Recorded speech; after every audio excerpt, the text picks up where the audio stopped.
podcasts or check us out on our website at fullrangeentertainment.com. 10, 9, 8, 7, 6, 5, 4, 3, 2, 1, liftoff.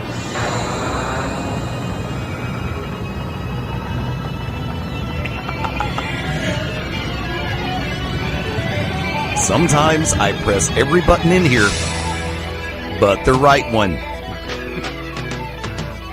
This time I got it right. Greetings, good evening, how you doing? Going at 24 up till the top of the hour, live on a Sunday night. This is Beyond Ringside, live from the vault in the Full Range Entertainment Studios in beautiful Birmingham, Alabama.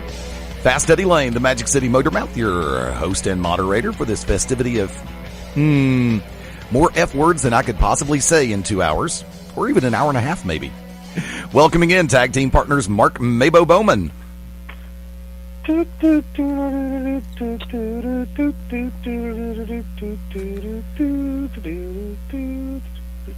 I was going to let you keep going. We started the impersonations last week. We'll do karaoke this week. Welcoming in tag team partner, the Wicked Nemesis. That was the creepy clown, and everyone, penitent man, kneels before God and the creepy clown. And the creepy clown. Yeah, I know some people who've had more than enough of their share fare of creepy clowns lately, but I think that's a segment better discussed on late night cable TV. But did you say they've had enough of their share fare? Yeah, pretty much. So creepy clowns. I want to see MaBo in clown makeup. No, you don't. I really think this would go over. I really think it would. I'm gonna throw out 4 words: miniature Eli the Killer Clown. That's technically 5, but hey, what the hell? And dude, I will say this: to this day, I still have very fond memories of Harley Quinn. Dude, I'm telling you, that was a guy that I wish was still around. Eli, cool as hell. Harley, she was a badass. That's all I'm gonna say. And I do mean, damn. First off, Impact Wrestling. Amazingly enough, we're all remembering the fact that they have a pay-per-view coming up in an hour and 22 minutes from right now. Well, I mean, it doesn't have to. We remembered it the day of the pay-per-view, but at least it's not like the opening of the show where we're like, oh, hey, Impact, look at that. You know, and by the way, when you get to it, I've got. Yes. I know it's a minor oversight. It's some ish that should not be, but but I'll let you go. No, go ahead. Break it out there. Well, I'm not going to break it out there. Okay, but this. Why would somebody call me in the middle of a dead-gum radio show? Well, first of all, let's give it the setup, MaBo. This is ish that should not be. And now for ish we should not see. Here's some ish that should not be. We're so going to get sued by freaking Kevin Smith at this point. No, he's not. I emailed Ralph Garman this week. Oh, awesome. But anyway, okay, so we all know that we know that Luke Gallows was revealed to be one of the members of Aces and Eights last week. And this is just a minor thing, and people would be like, why is he even going off about it? Well, let me tell you something, and I don't know why I'm going off on it. I don't even watch Sons of Anarchy, but this is okay. First of all, for those who read the, websites or whatever, Luke Gallows has been doing, he would do dark matches or, tryouts or whatever for Impact, TNA, whatever they're called. Try to get a spot on the roster, and apparently it worked. And he would go by the name Isaiah Cash. Okay, not a bad name. Are we in agreement? No, not bad. Not a bad name. I'm against it because of Kid Cash being there. But other than that, yeah, if Kid Cash wasn't working for TNA/Impact, I would have no problem with it. That's my only problem.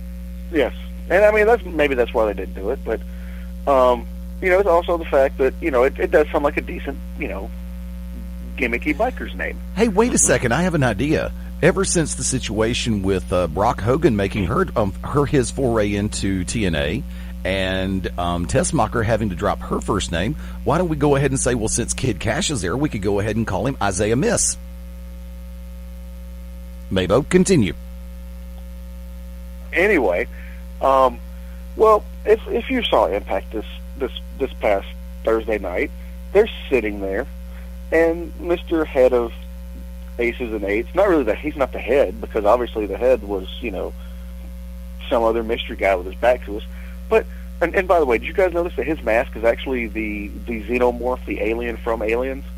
If you don't believe me, look at it. You can see the little mouth that pops out. Anyway, sorry. God, I should have taken some Ritalin or something today. But he sat there and he goes, Devon and Mr. Alien Headman are berating him by, you got your mask ripped off and blah, blah, blah. You're not even a patched-in member, so he's not an official member, but he's called the Director of Chaos.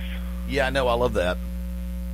And then they call him Doc for Director of Chaos. But Doc, okay, first of all, if you're not even an official patched-in member, but you've been given the title of a director or something, that's like sitting there and calling somebody in basic, somebody who just signed up for, in boot camp in the military, and going in and be like, hey, Lieutenant. Yeah. What the hell? What the hell? And I know it's just something minor, it's something nitpicky, but it's the minor stuff.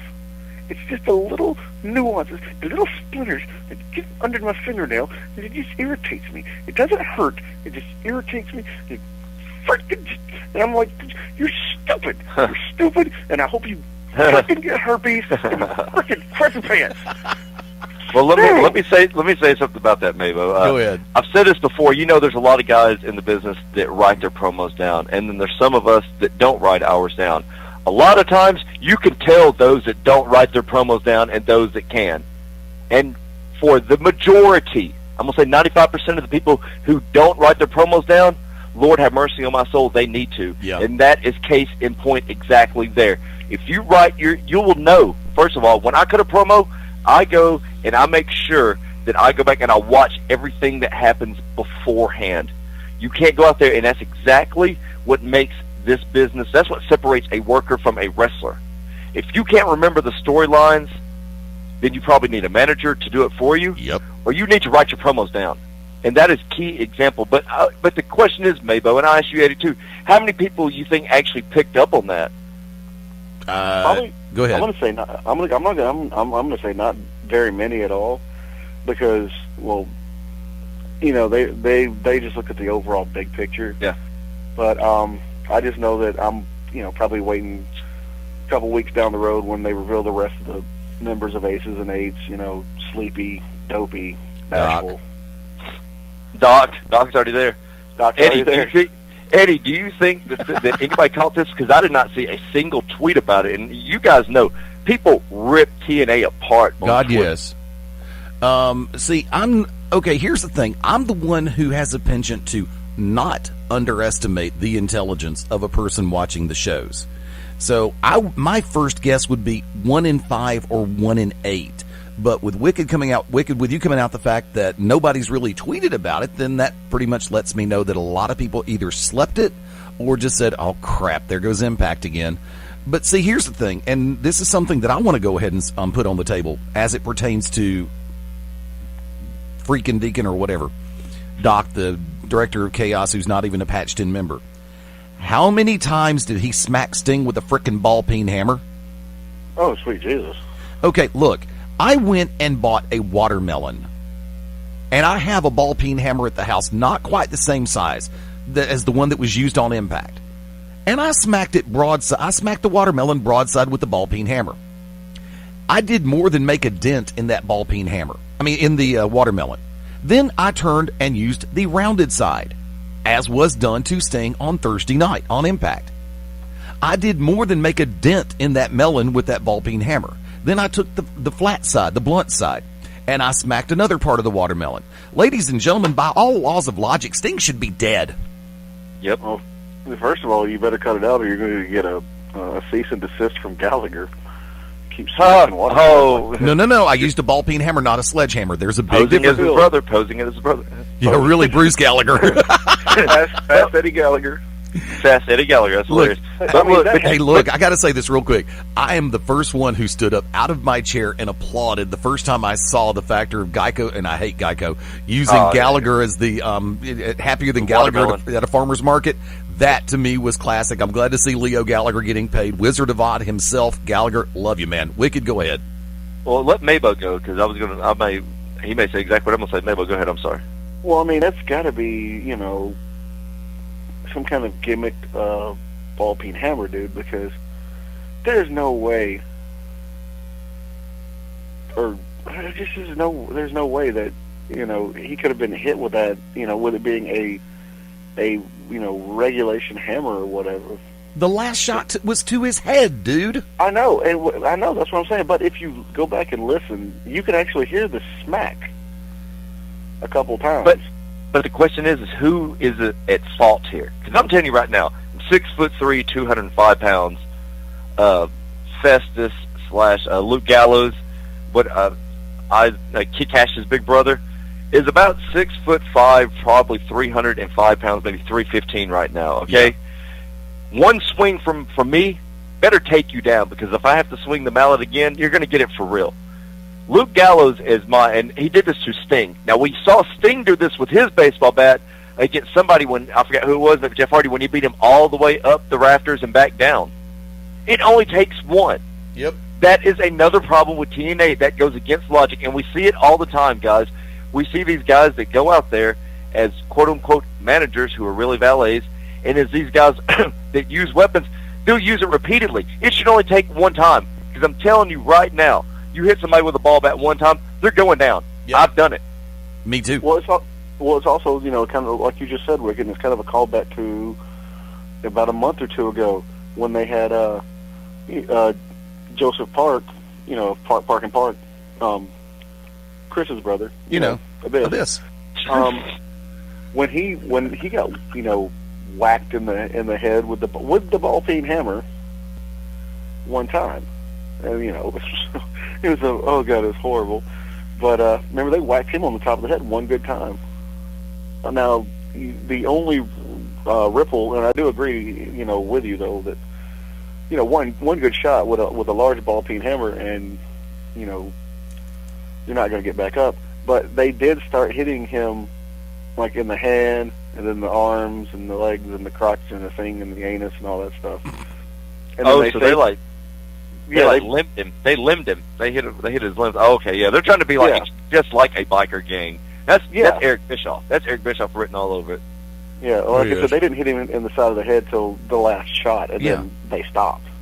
Oh, well, see, I thought that was the first time. I'm sorry. TNA, I apologize. It's the only time you heard it.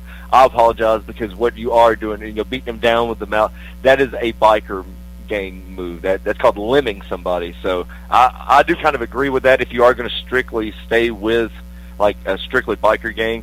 But, torturing somebody.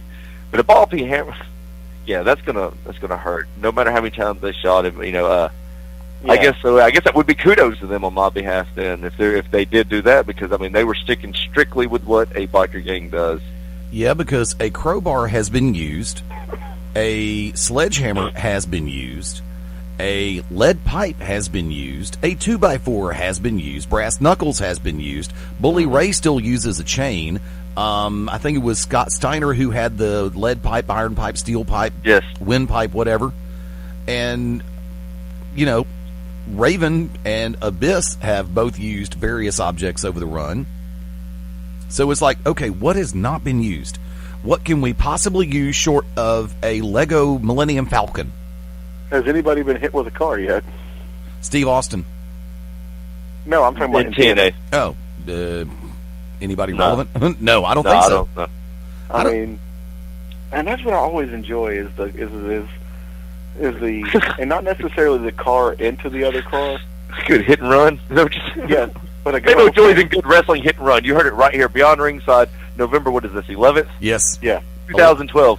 MaBo, Mark Bowman, enjoys a good wrestling hit and run. Yep. I do, and not just car on car. I'm talking about car on human. Car on human. I'm telling you, Chikara did it with Larry Sweeney, God rest his soul, and Eddie Kingston. somebody did it. FCW did it. I think it was. Snap. Nothing will ever top the Four Horsemen slamming Ronnie Garvin's head into the. Or was it Ronnie Garvin? Was it Ronnie Garvin or Barry Windham? They slammed the door on his hand. Barry Windham. That was Larry's Abyss going on. Anderson slammed his hand in the door. That's when Barry Windham. I believe it was Barry Windham because that's where, or might have been. It was either Barry or Dustin because that's where Zabisco got the nickname the Cruncher.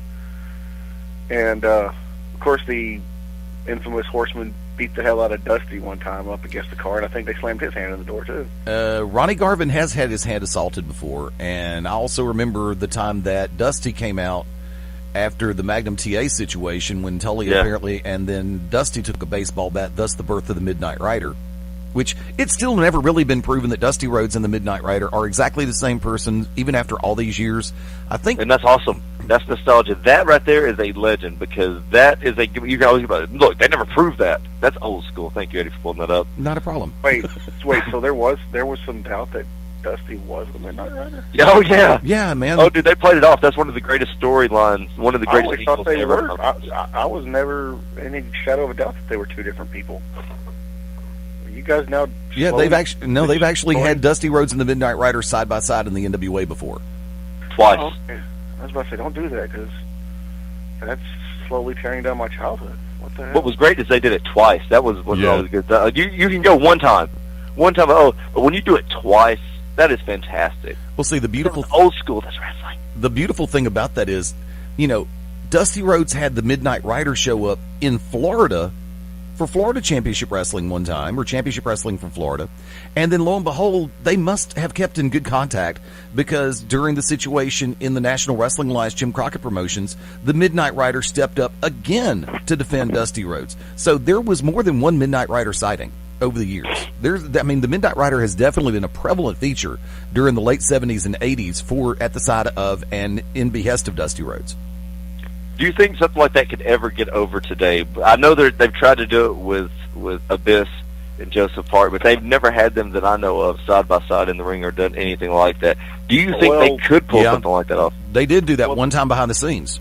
Go ahead, No. They did, because this is what had a couple people I worked with. They did not.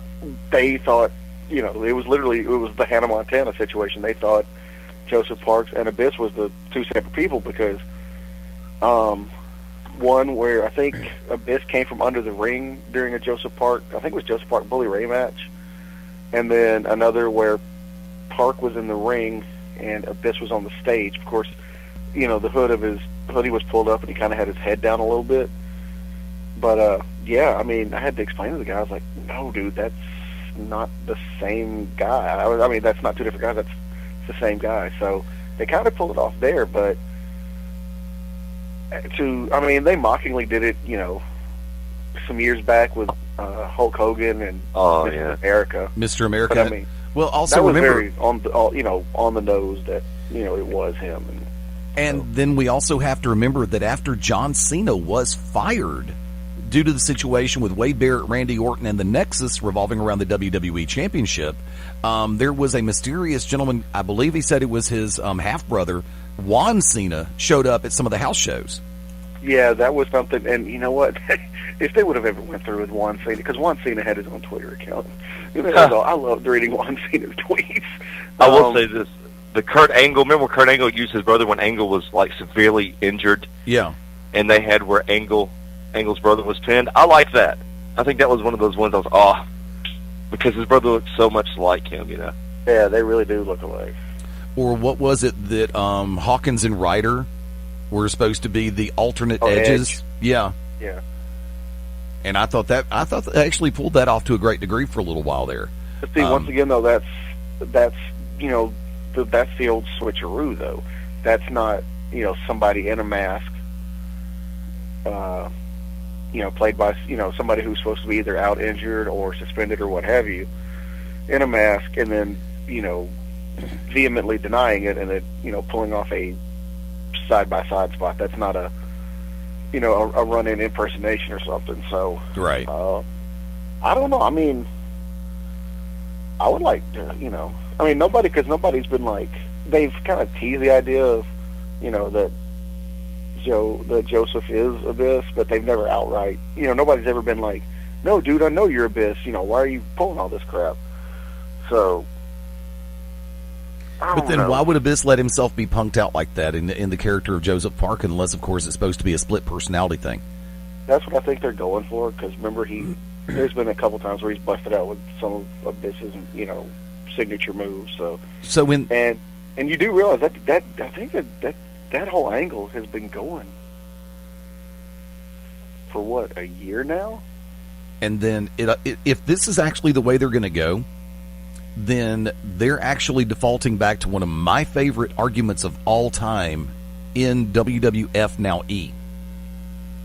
Because logistically speaking, unless there was some kind of ritual that I never saw or knew anything about, it's still to this day technically impossible for Kane and The Undertaker to be in the same ring at the same time.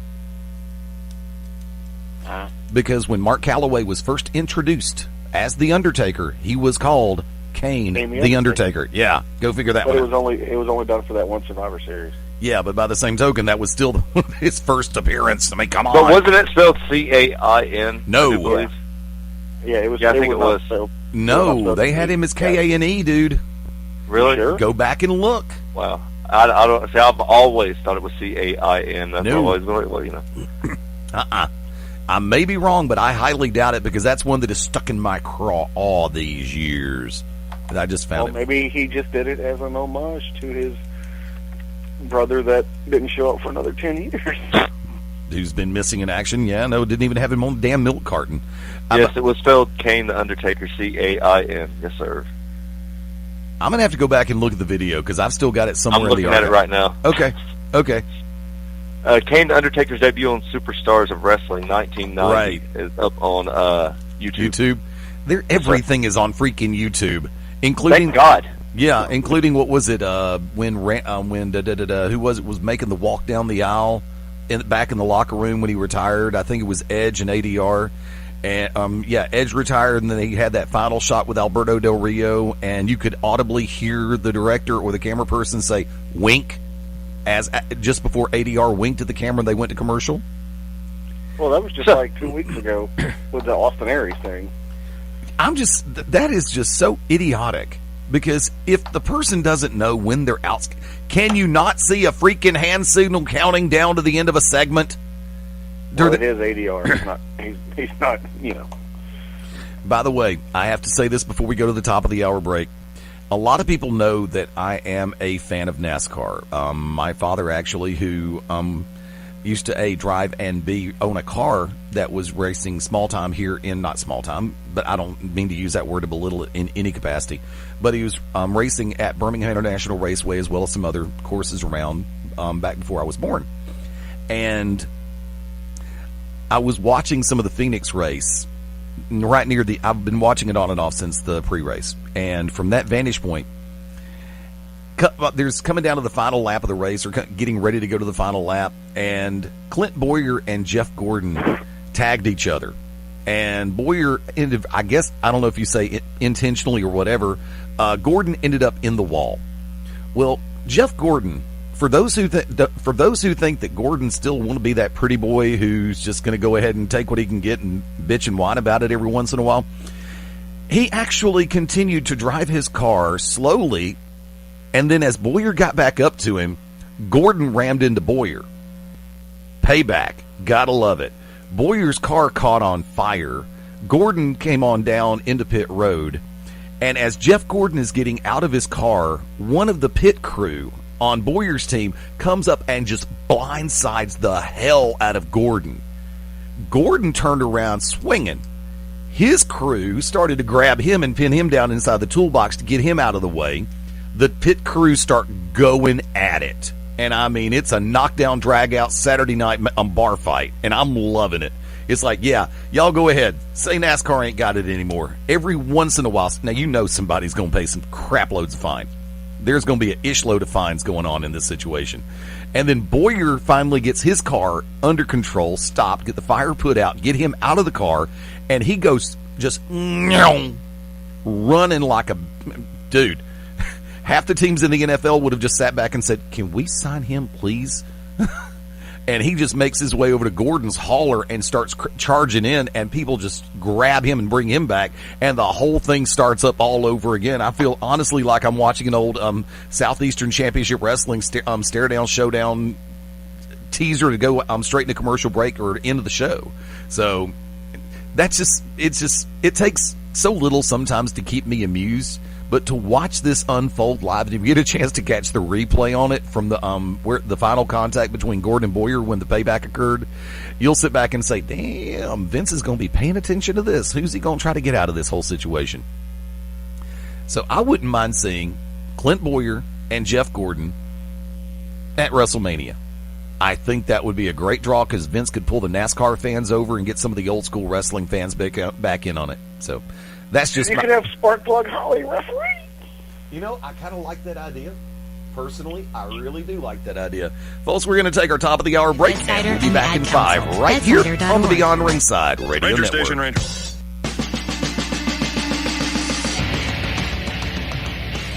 Welcome to the original Rockin' Wrestling Radio Show.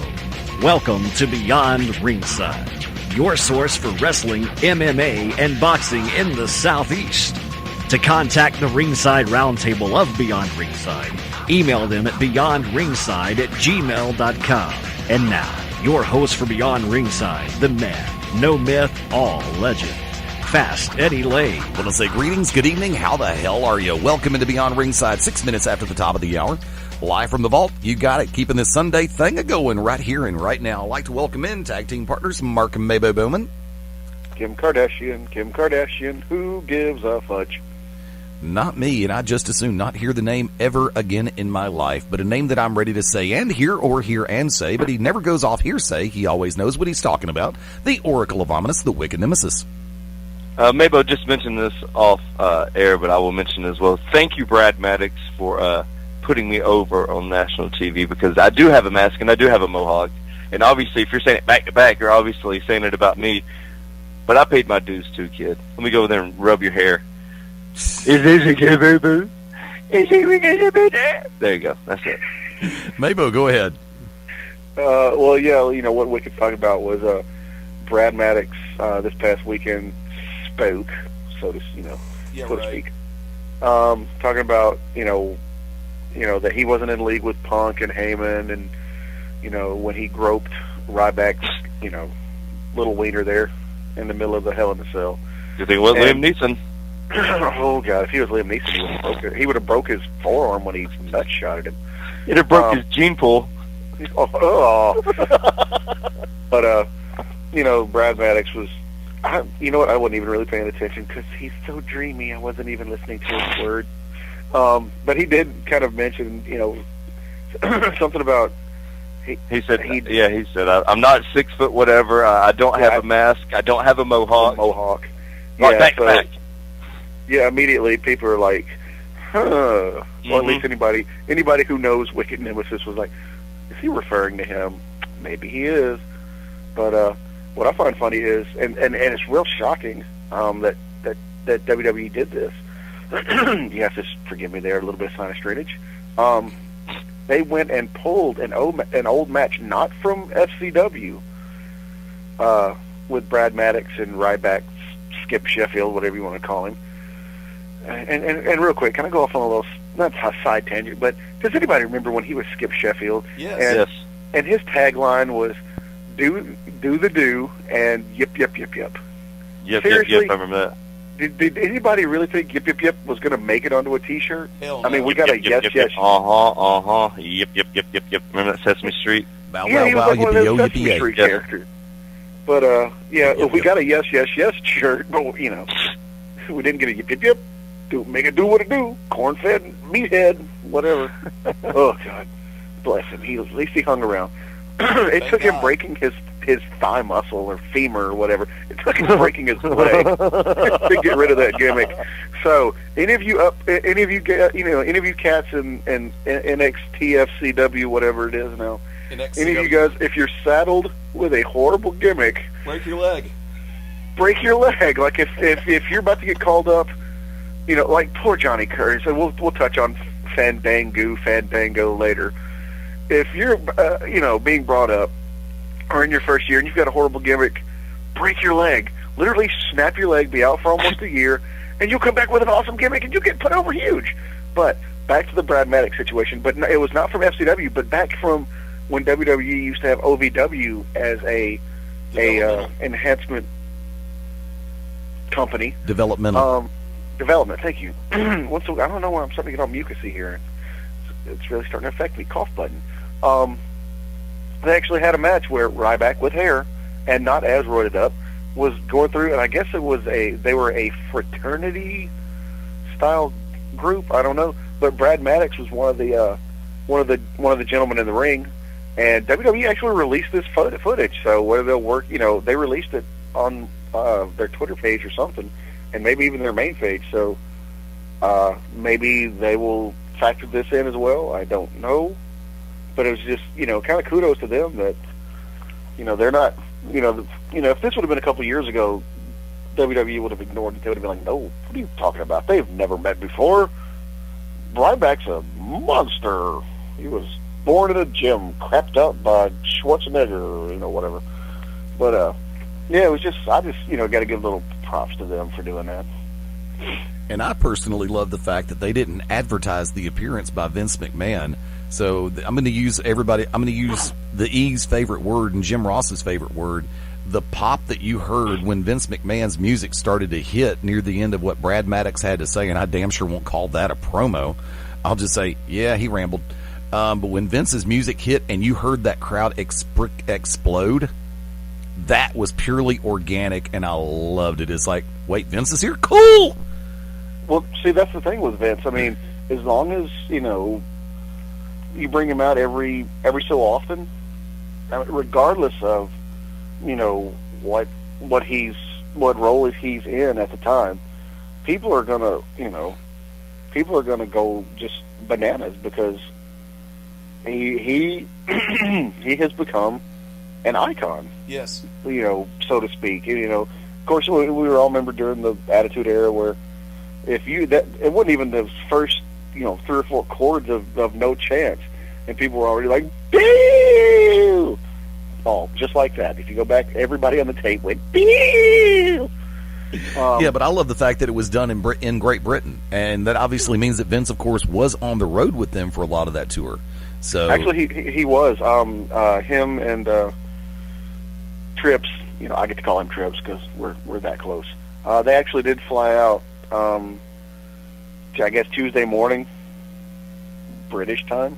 Okay. And to try to get back to watch Linda fail miserably in her political bid. By the way, Eddie and Wicked, feel free to chime in if you know the answer.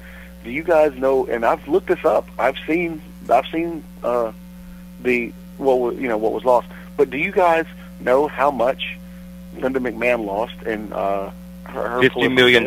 Her first one was $50 million. Again? Yes. Oh man. Okay. Ignore that you don't. Okay. Oh, I'm sorry. No, MaBo, can you tell us, sir? Enlighten us. Yes. Do you know how much she lost? She lost millions of dollars. Millions of dollars. Millions of dollars. I like his better than ours.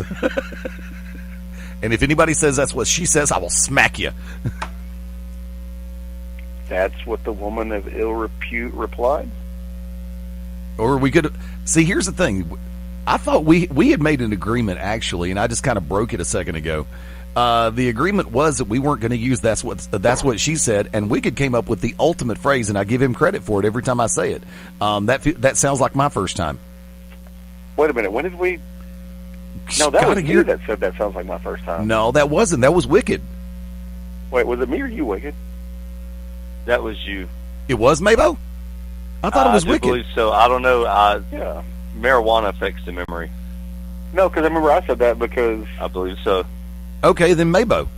I apologize to everybody that I've told that Wicked Nemesis said it. I was wrong. It was MaBo.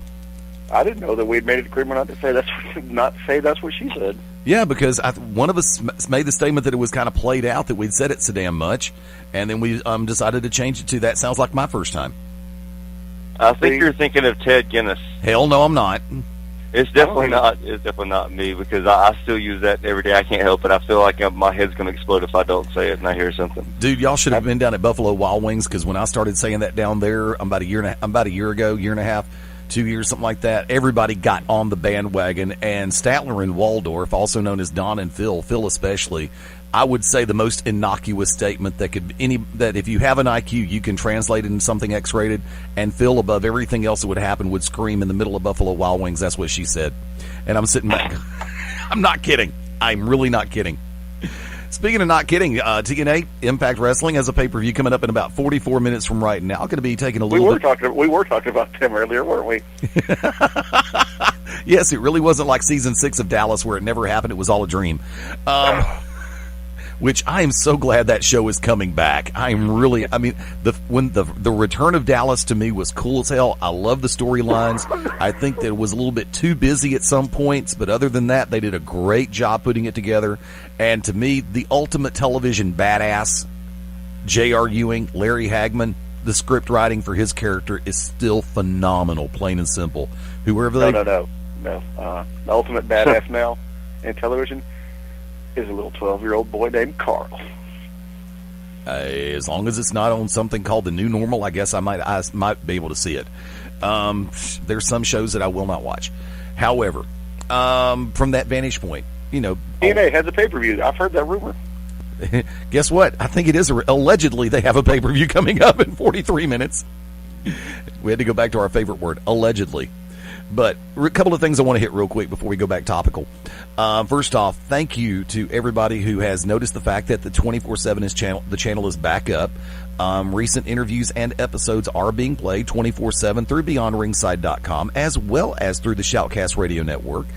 You can listen through Windows Media Player. You can listen through QuickTime, iTunes, Winamp. You can also download the Shoutcast app and find Beyond Ringside 24/7. Of course, like I said, the home is on BeyondRingside.com.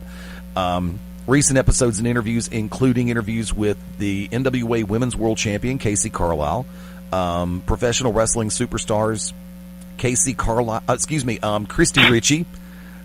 Whose birthday is today, by the way? There you go. We have a candle. That's all I'm going to say.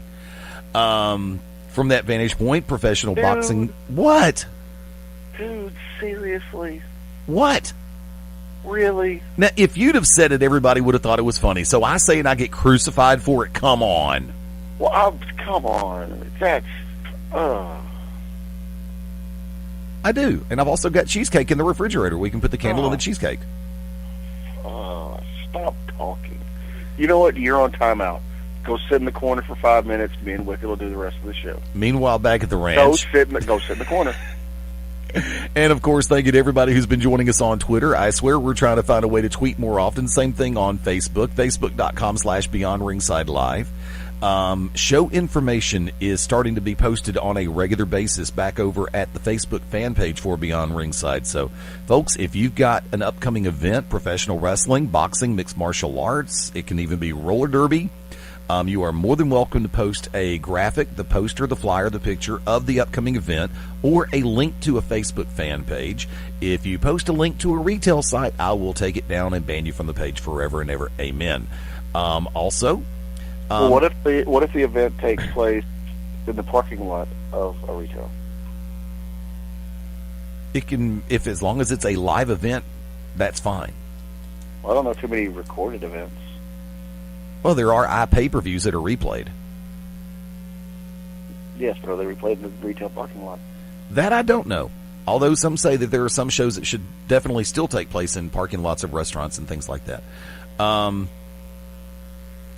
You've been to one. I have. Did you ever dry your outfit out? We're not talking about them, boys.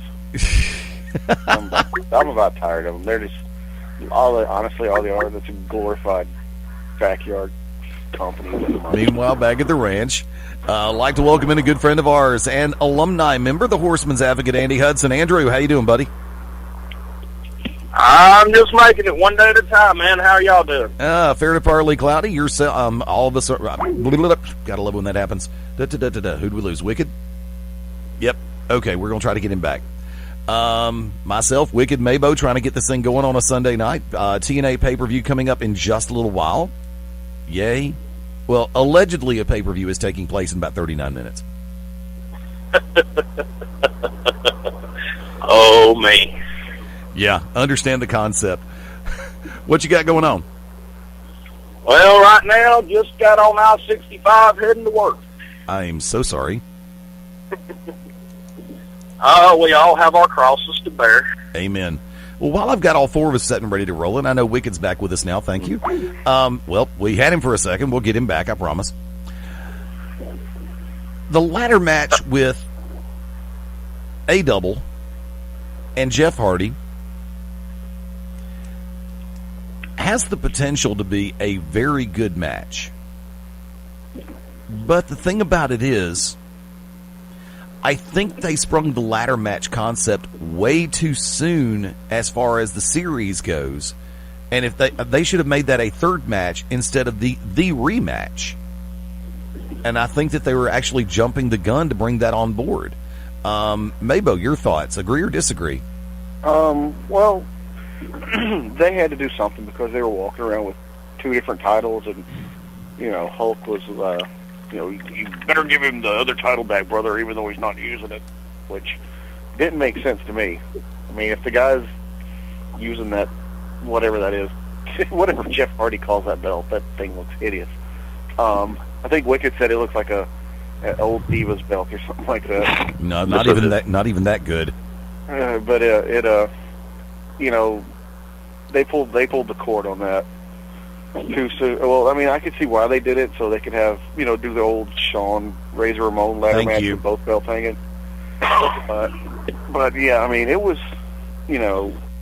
And now, the only way they could have saved it would have been like to have Austin Aries bring it out, right before and be like, no, I am, I've got the belt, bring it out later on. But with him walking around with it now, unfortunately, that's really the only thing they could have done. Wicked Nemesis. Go ahead. I'm just going to say with two belts in play. So yeah, I do agree though. I think that should have been the blow off to the feud. Maybe do a Falls Count Anywhere match at one point, because we haven't seen Jeff Hardy throw himself off of a stage lately or off of a jumbotron. So nope. But yeah, they did pull the cord too soon on it. Okay, Wicked. Of course they did. Anytime you do an angle that quick, anytime you have a gimmick match that quick, you've dropped the ball. Yeah, Andy, how much of Impact have you been able to catch lately? I've actually been able to see about the last 2 or 3 straight weeks. I'm actually waiting on if Ron Perlman or somebody else from Sons of Anarchy is going to make a special guest appearance sometime, but be that as it may. I agree with you, Eddie. It's and with Wicked and everybody else, it's too soon for the ladder match, but truthfully, it's not surprising because, let's face it, when Jeff Hardy is involved in a series of matches with the same person, sooner or later a ladder match is going to be involved, which, Jeff always does a great job in about any match he does. But, yeah, I think the ladder match should have been the rubber match, the third one out. Now, from that vantage point, let's go ahead and bring up the X Division Championship. Joey Ryan taking on Rob Van Dam tonight at the pay-per-view. Turning Point from TNA Wrestling, Impact Wrestling. Does it... Right now, I have to say this. They've tried to make it, and I'm going to use that word again, organic. They've tried to make it feel organic, but to me it just feels pushed, it feels rushed, and it feels completely out of place. Am I the only one that thinks this? MaBo? Yeah, I mean, the title's not on the line, is it? It says X Division Championship. Really? Because I remember Hulk sat there and, when he ran into Joey Ryan backstage, he was like, "You haven't been here long enough for me to do this and blah blah blah and do that." So I didn't even know if the belt was on the line or not. Yeah, I'm looking at ImpactWrestling.com right now, and the graphic does say X Division Championship. So unless they've decided to change it, or unless they're not putting it on the line, they're technically false advertising then. But continue.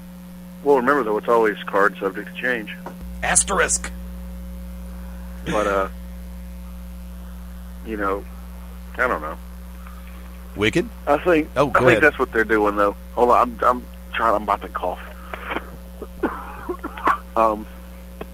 You know, is it too soon? Yeah, because they could have had a couple more matches or whatever. They you know, if you're gonna, here's my thing: if you're gonna have a match at a pay-per-view, you better have some build to it in the preceding weeks, so it'll actually make the match mean something. Right. You know, that's just like with the Joe Magnus thing. You know, as little time as they've got, at least they have history to fall back on when they, you know, make the TV, or when they, you know, make the TV title, put the TV title on the line. So right. Okay. Wicked. This has been TNA's forte.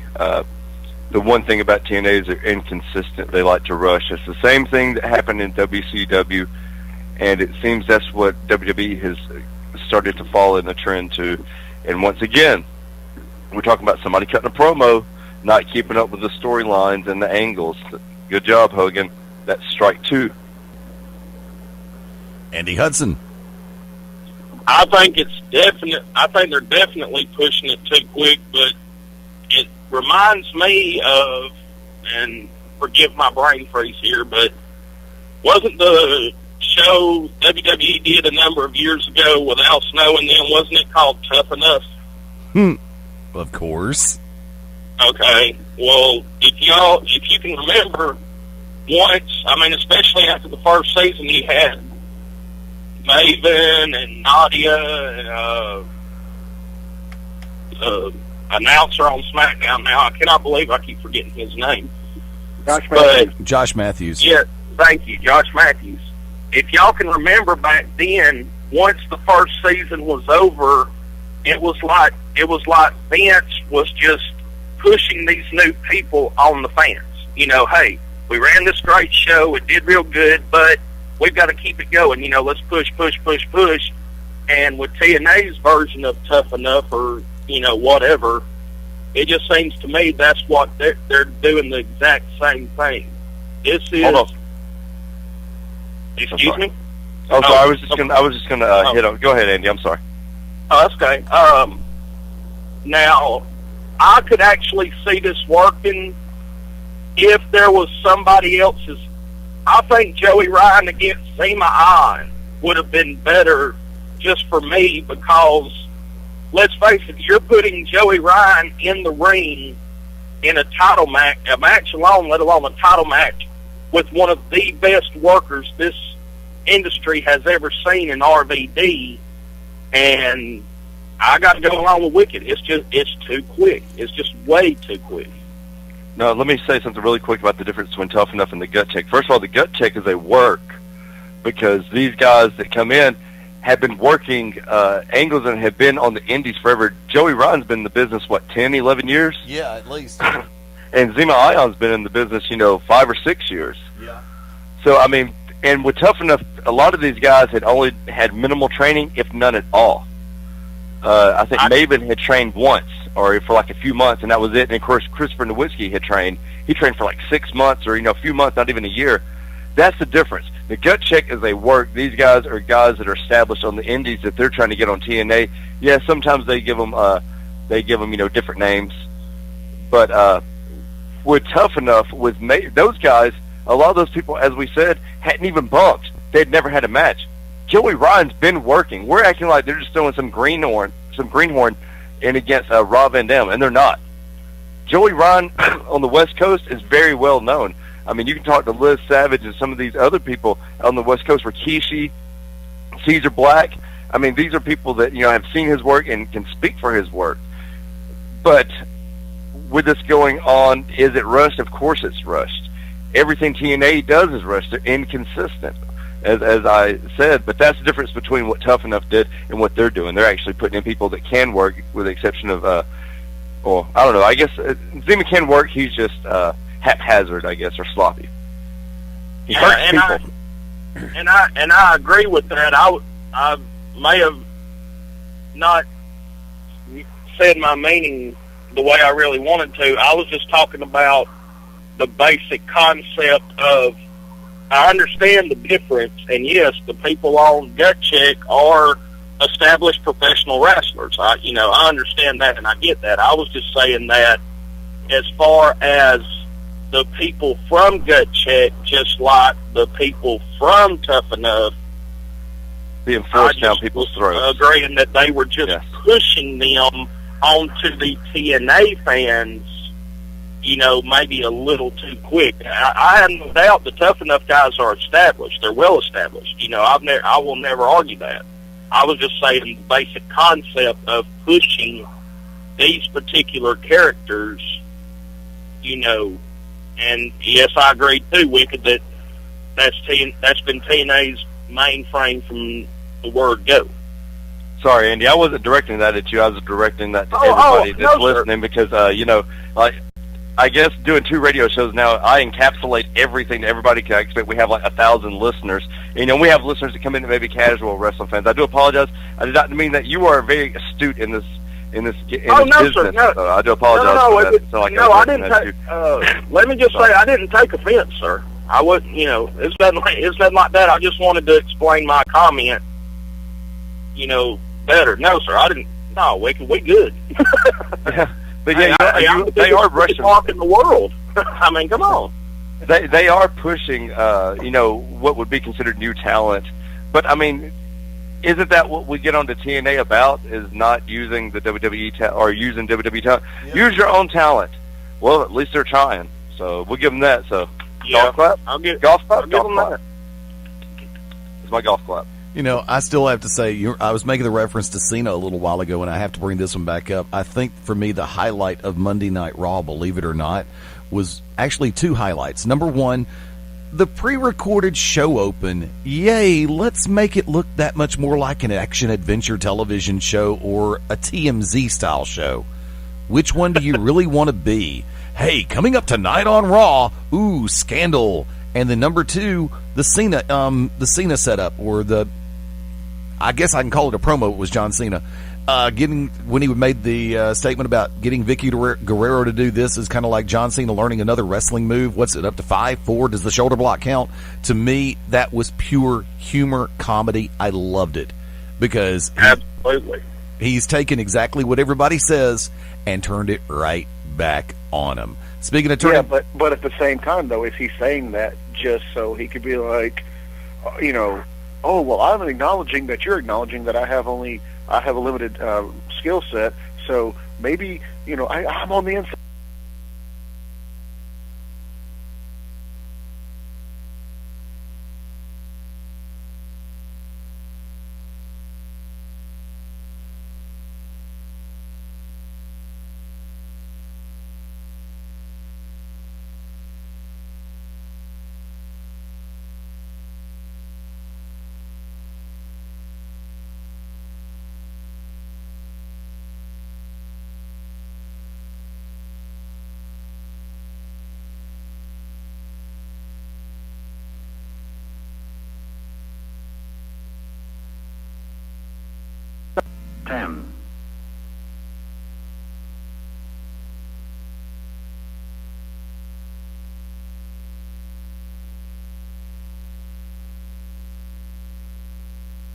Setup, or I guess I can call it a promo. It was John Cena when he made the statement about getting Vicky Guerrero to do this is kind of like John Cena learning another wrestling move. What's it, up to 5, 4? Does the shoulder block count?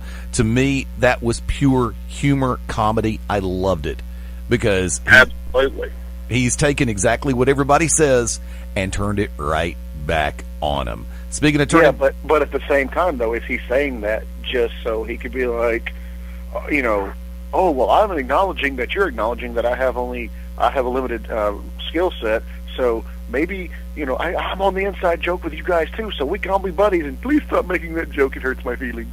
I don't think it hurts his feelings. He turned around and actually incorporated a new move in that that night, so hey. So he was asking, does the shoulder block count as his 5th move, or does that new move actually count as his 5th move? Or does he actually now have 6 moves of doom, as he calls them? Tell you what, let's take the bottom of the hour break, folks. We'll be back in 5 right here on the Beyond Ringside Radio Network.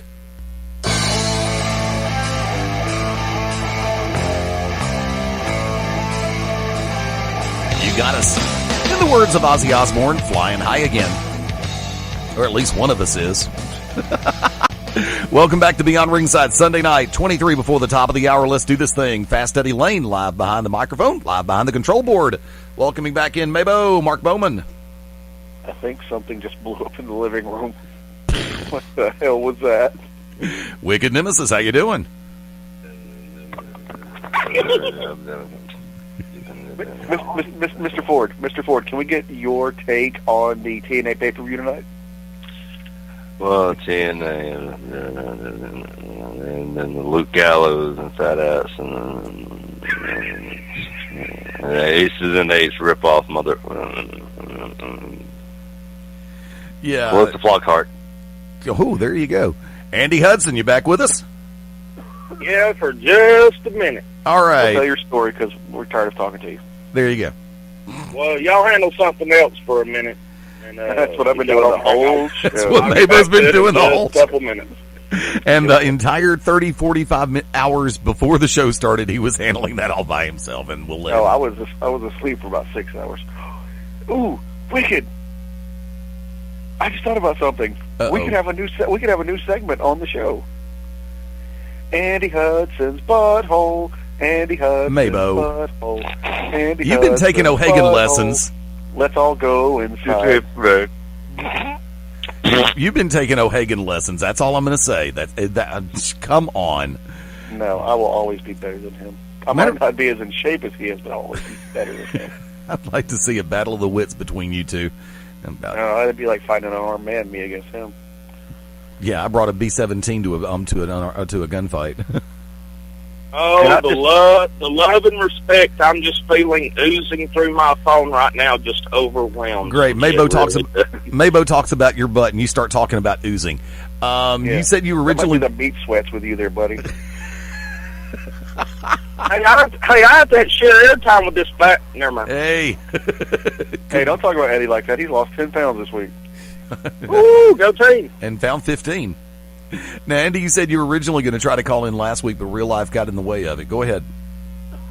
Yeah, after seeing reading about the passing of Brad Armstrong, a number of years ago, WCW hadn't even been around long, but they came to Birmingham to the Civic Center, and me and a friend of mine were there, and we just got up and walked to the upper part, the circular part where all the exit doors are and things. The atrium. Well, we walked toward one particular door, and Brad Armstrong, who had wrestled that night, he was finishing up a conversation with a young guy, and he went to leave, and I wasn't close enough to, really carry on a conversation with the man, so he turned around and headed for the door, and before I thought, I just said, "Bye, Mr. Armstrong." And he turned around, saw me and my friend, and he actually trotted up to us. He came up to us. We didn't have to go to him. And he had his hand out and, asked us how we were doing, how we enjoyed the show, and, did we like his match? And, of course, I'm sitting here thinking this is the actual first professional wrestler I have ever met. And he came up to me. I didn't have to go to him. He came to me. And, of course, I told him, yeah, we're enjoying the show, and I really apologize about the thought that I can't remember who he wrestled that night. But I do remember he did lose. But, and I told him tough break on the loss and all this. And he just kind of smiled at me and said, well, he said, that's the way it goes sometimes. He said, I'll get him next time. And, of course, he left, but that has always stuck with me over these years that, here's a guy that gets paid money to do what I've always, my whole life wanted to do. Everybody knows his name down here, and he not only took the time to talk to me and my friend, he came up to us. He was on his way out the door. He had bag in hand, and he turned around and came back to us. And to me, that just, not only Brad, but the entire Armstrong family, to me showed what kind of character they've had. And I know we've all met all of them, a number of times, but when I saw that he had passed, that it just reminded me of that. That's always stuck with me, and that's why Brad Armstrong truly was really one of my favorites growing up. And I just personally want to send my prayers and best wishes to the entire James family, and I appreciate Eddie letting me share that little story. That's just, like I said, just something that's always stuck with me. Not a problem, dude. Not a problem. Always happy to have you on the show, and like I said, always, I'm still. I've been a little bit out of the loop over the last week because I've had a lot of things going on and trying to get situations resolved. Oh boy, I wouldn't wish my life on anybody right now, but you know something? I will make every second count as only I can in every way, shape, form, or fashion. Taking a look at the pay-per-view coming up in just a few minutes, let's go ahead and try to run this thing down. I don't have the secondary microphone set up, so I'm going to have to swing back and forth. Okay, damn it, where'd it go? Yes, we're doing this live, kids. That's why I'm not really that worried about it. Well, I want to say something really quick. Last night at Universal Independent Wrestling. Yeah, go ahead. In Buchanan, Georgia, they had a 10-bell salute to Brad. I went to Brad Armstrong's wake. Was on the last show that Brad was on. I was, I knew the Armstrong family. They were always very nice to me, very eloquent. They always seemed to enjoy my company because they never ran me off. It was a joke. But last night when they did the 10-bell, at first everybody was going to go out. Then they said just faces, and then they said everybody to go out. I chose not to go out because, as I told Common Knowledge, Damon Christopher, I said, we can be respectful back here. I felt that I should know, shape, and form go out there because you guys know the type of heat I can get. I did not want to waste that heat, and that's nothing. But I know the Armstrong family would agree with this because it's logical. If you get as much white hot heat that you can actually put asses in the seats, you do not need to go back. When they do that 10-bell count, you can stay backstage and lower your head and do it there. You don't have to go stand in the ring with everybody that is on the show. I don't agree with that. Like I said, not told everybody. I let it be known, but some people asked why I was not out there because they had seen me, backstage when they were pulling up because, of course, the doors open like 2 hours early. But that is why I did not, because as much heat as I get, and everywhere I go, I damn near cause a riot. There's no sense me going out there and then people see me, because I promise you this, and you guys know this, I will take away from that, no matter what. People are going to, as one woman said, she was like, you know what, you just have the face that people just want to boo. I said, no, they have the mask. I have the mask that they just want to hate. That's what it is. That works. But proceed, sir. Let's go ahead and go with this thing real quick. TNA pay-per-view, Impact Wrestling, in about 14 minutes from right now. Mixed tag team attraction.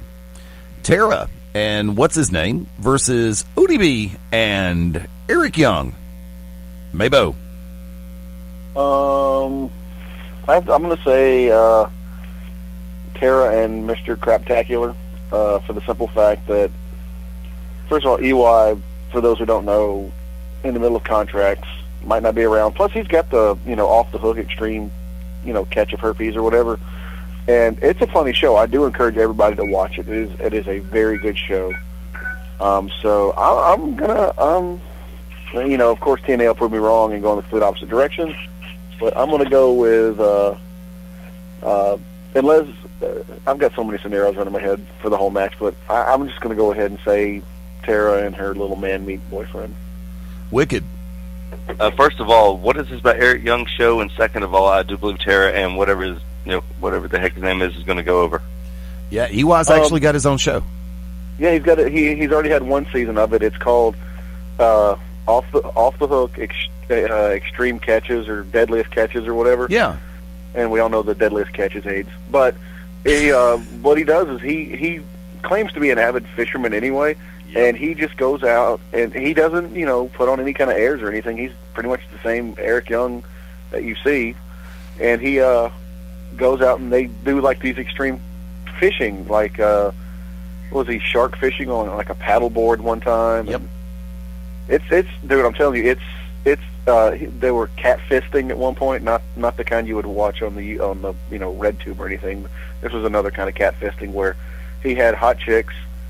Oh, wait, no, that is the same thing. They were basically shoving their fists in dark, wet holes and pulling out something fishy. Andy Hudson, prediction.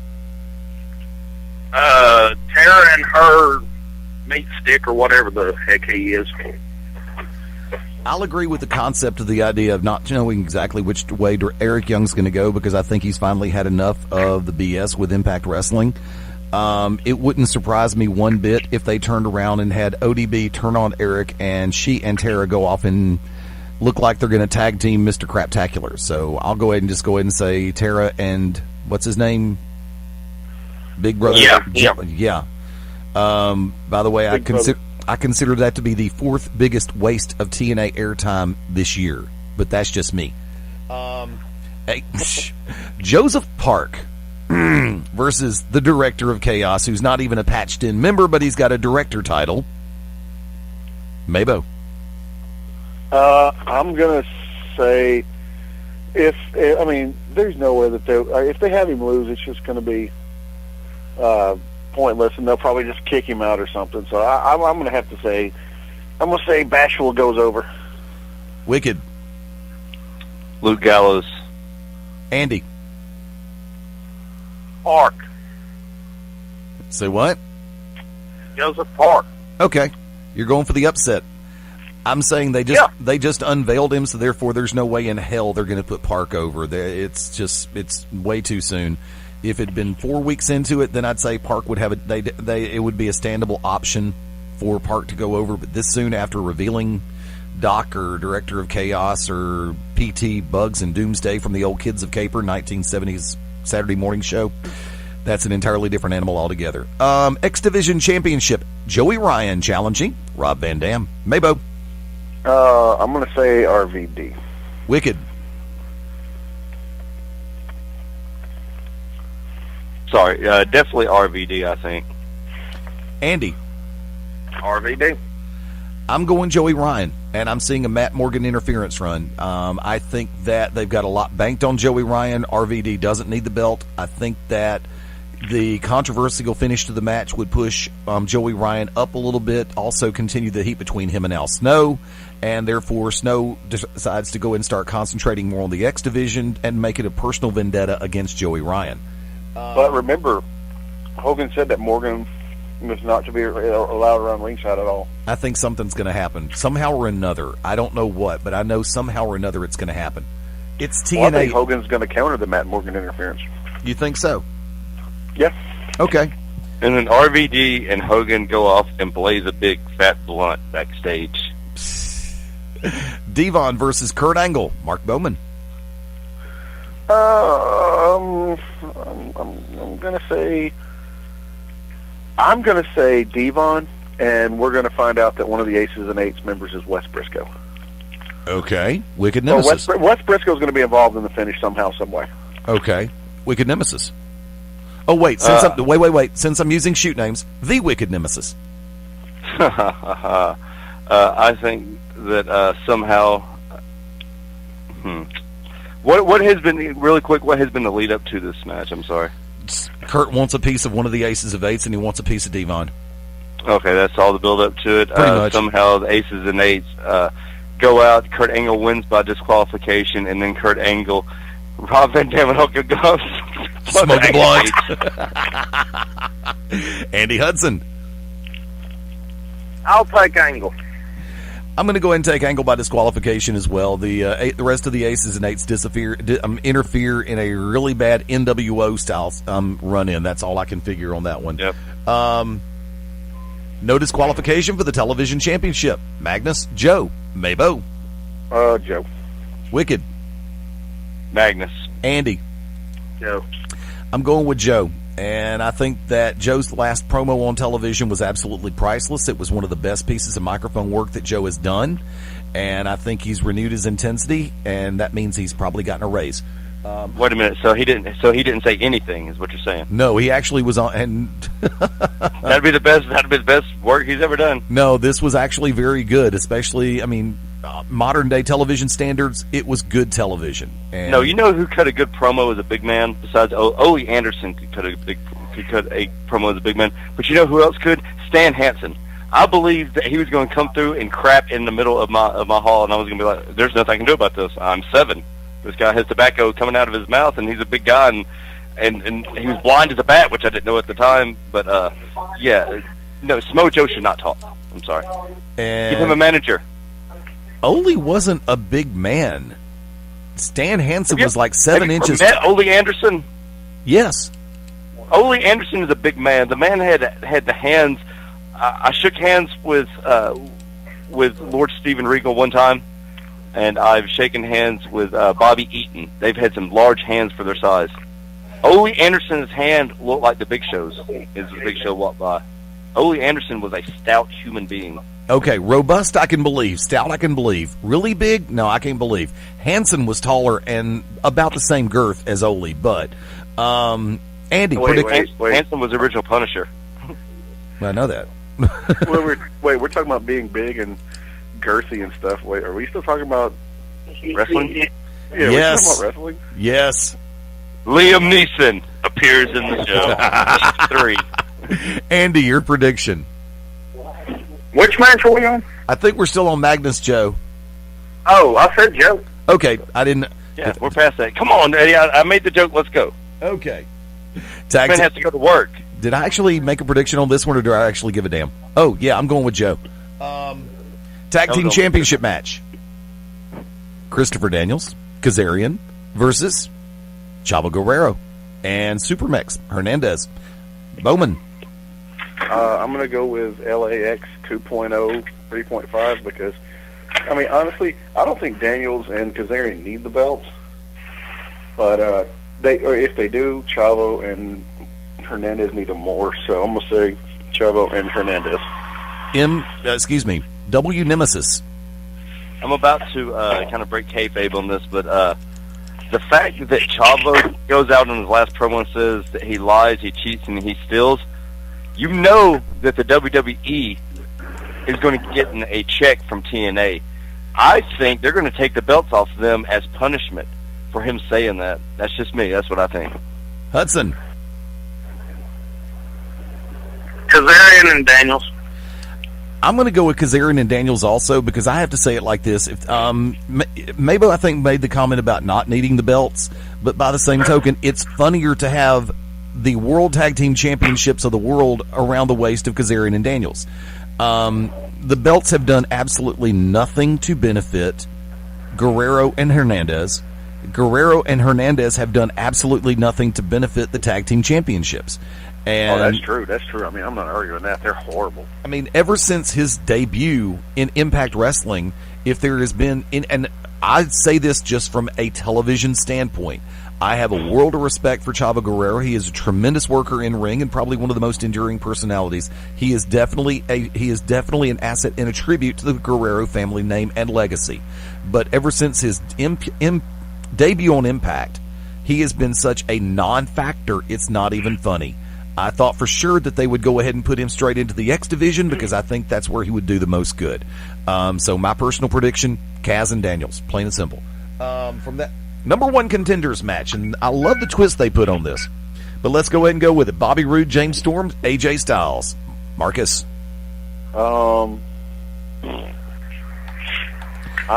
Second half, who's going to take the pin? Okay, who's going to take the pin? I'm going to say James Storm is going to take the pin. Over? I mean, by who's going to take the pin, as in who's going to get pinned? Okay, Storm's getting pinned, and I'm going to say AJ's going to win it. Okay, AJ over Storm. Wicked. Well, since James Storm has been hanging out with Hogan, Hogan's been escorting him out, and you can't have James Storm come out without Hogan, James Storm's going to take the fall on this, but I think Bobby Roode's going to win. It's the it factor, which that's copyright infringement because I started calling Corey Hollis the it factor a long time ago. TNA, time to pay up. And by the way, did you notice that when they were doing the gut check, and by the way, congratulations to York Peppermint Patty. Looks like got the face, got the body of a god with the face of the Crypt Keeper. Anybody notice that whenever Taz says it factor, he makes the small wiener hand gesture? Nope, didn't pay that much attention, but thanks for pointing that one out. Andy. I will say Bobby Roode wins the match, and he will pin AJ because in Wicked Zone thinking, if they're going to punish Chavo and them, then they dang well got to punish AJ Styles for the best comment I've heard all year about being in the elevator. And I guess if your name's AJ, or I guess that's a common thing, if your name is AJ, I literally dropped the remote to grab my stomach to laugh. That's absolutely priceless. But on the match itself, Bobby Roode pins AJ Styles. World Championship match. Austin Aries challenging Jeff Hardy. Ladder match. MaBo. Jeff Hardy. Wicked Nemesis. Jeff Hardy wins this, of course, because it's a ladder match. And then Jeff Hardy, Rob Van Dam, Hulk Hogan, and everybody goes backstage and smokes a big blunt backstage at the Impact Zone with all their 5 fans. Andy. Okay, I'm good. Got that out of the way. I'm actually going Austin Aries because they will not only need a rubber match, but I think the curve is going to be the opposite of what Wicked said. Because it is a ladder match, Jeff Hardy's match, I think Aries wins. I would like to see Aries go back over with the title because I think it works better for him, and the World Championship means more around the waist of the greatest man that ever lived. I think that them putting the belt on Jeff Hardy for a month is a great way of saying, hey, you cleaned up, you sobered up, you straightened up, you haven't gone to prison yet, allegedly, and, we gave it to you for a month. Now your contract's up, do what you want to do. If you want to stay with the company, we'll work on it. If you don't want to stay with the company, happy trails. But I think right now, in the interest of maintaining the virtue and the status of a world championship, it needs to be on someone who genuinely is a world champion caliber personality and worker, and I think that it's got to be Austin Aries. Pay-per-view starts in about 30 seconds. Folks, we're going to take the top of the hour break, and we'll be back in 5 right here on the Beyond Ringside Radio Network. Stay tuned.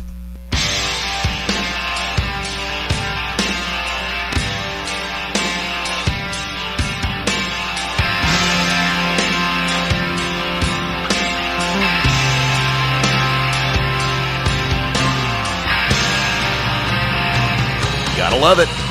Welcome back in. Beyond Ringside Live, Sunday night, 6 minutes after the top of the hour. Pay-per-view just started, and that would be complete apathy in my voice.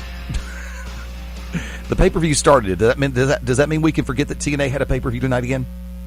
Let's go for it. Fast Eddie Layne behind the control panel. MaBo, come on back one more time. We have a variety of sauces. We have barbecue, honey barbecue, vinaigrette, hot fudge.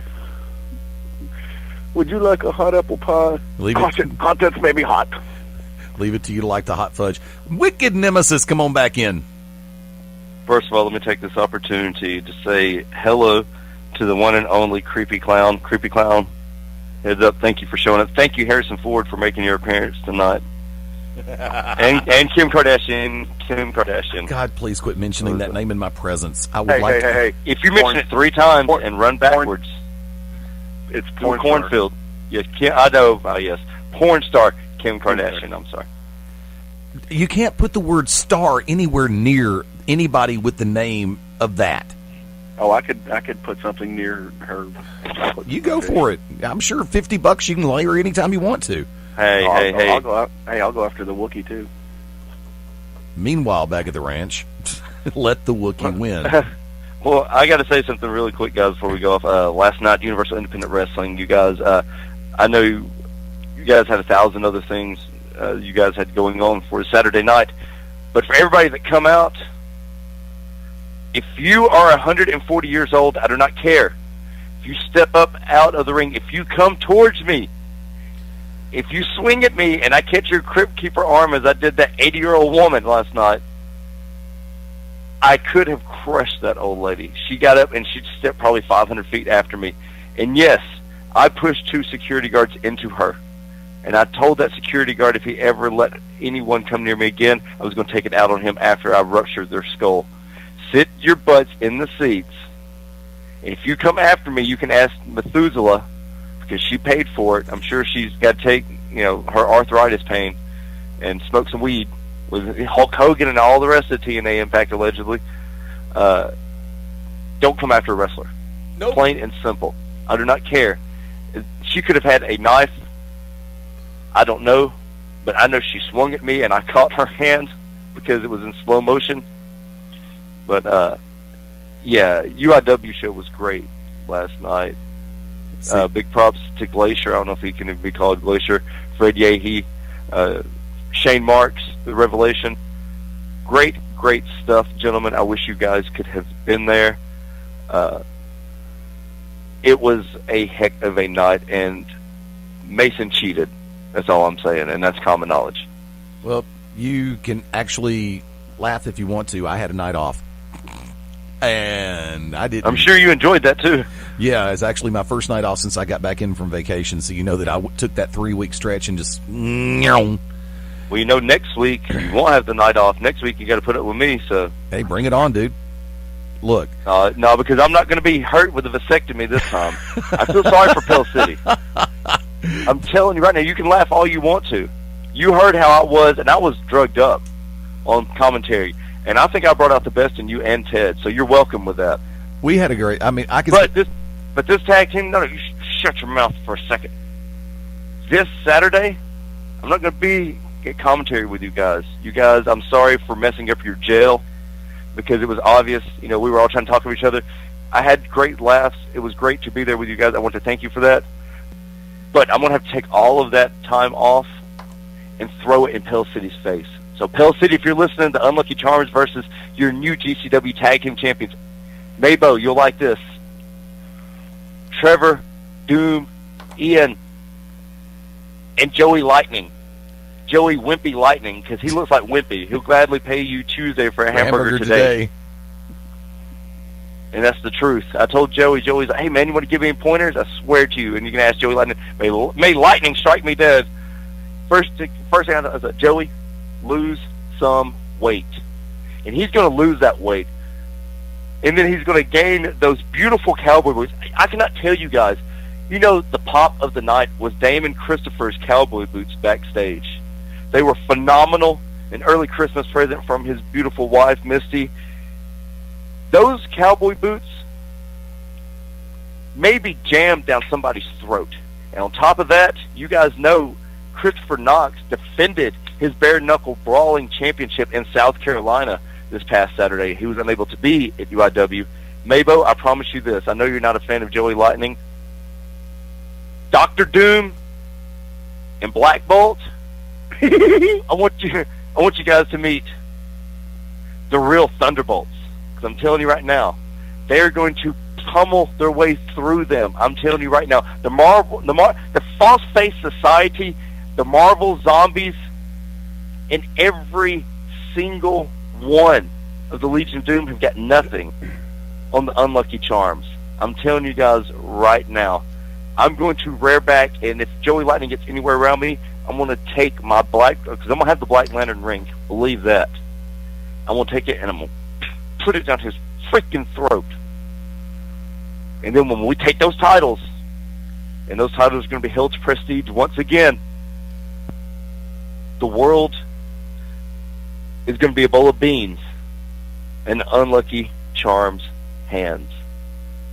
Shamrocks and shenanigans, people. I'm telling you guys right now. Eddie? Yes? I know you got GCW radio tonight, sir. Okay. Who is your guest tonight? Still working on that concept. And actually, it may be put on hold till Tuesday night. So you're running scared, too. As the commissioner. The commissioner of GCW. Are you the commissioner? Are we playing commissioner right now? Are we playing? Let's play. Let's rock and roll. Since you're GCW commissioner, I want you to send a message to your little tag team. They're not fit to be the face of GCW tag team division. They are great. Trevor Doom Eon needs to be on his own. In fact, I think he'd make a hell of a Merchant of Death. I'm just saying. I don't think they trust each other. I watched their match. For them to beat Mudbone and Aiden Solo was a miracle. Some people think it's going to be take a miracle for us because everybody knows that Peter Gabriel That Irish sledgehammer that Chris Knox brings, yes, it's called the Peter Gabriel. We all saw what it did to Shane Fox. It will take their heads off. This will actually do something that Joey Lightning has tried his entire life to do. It's going to straighten his hair.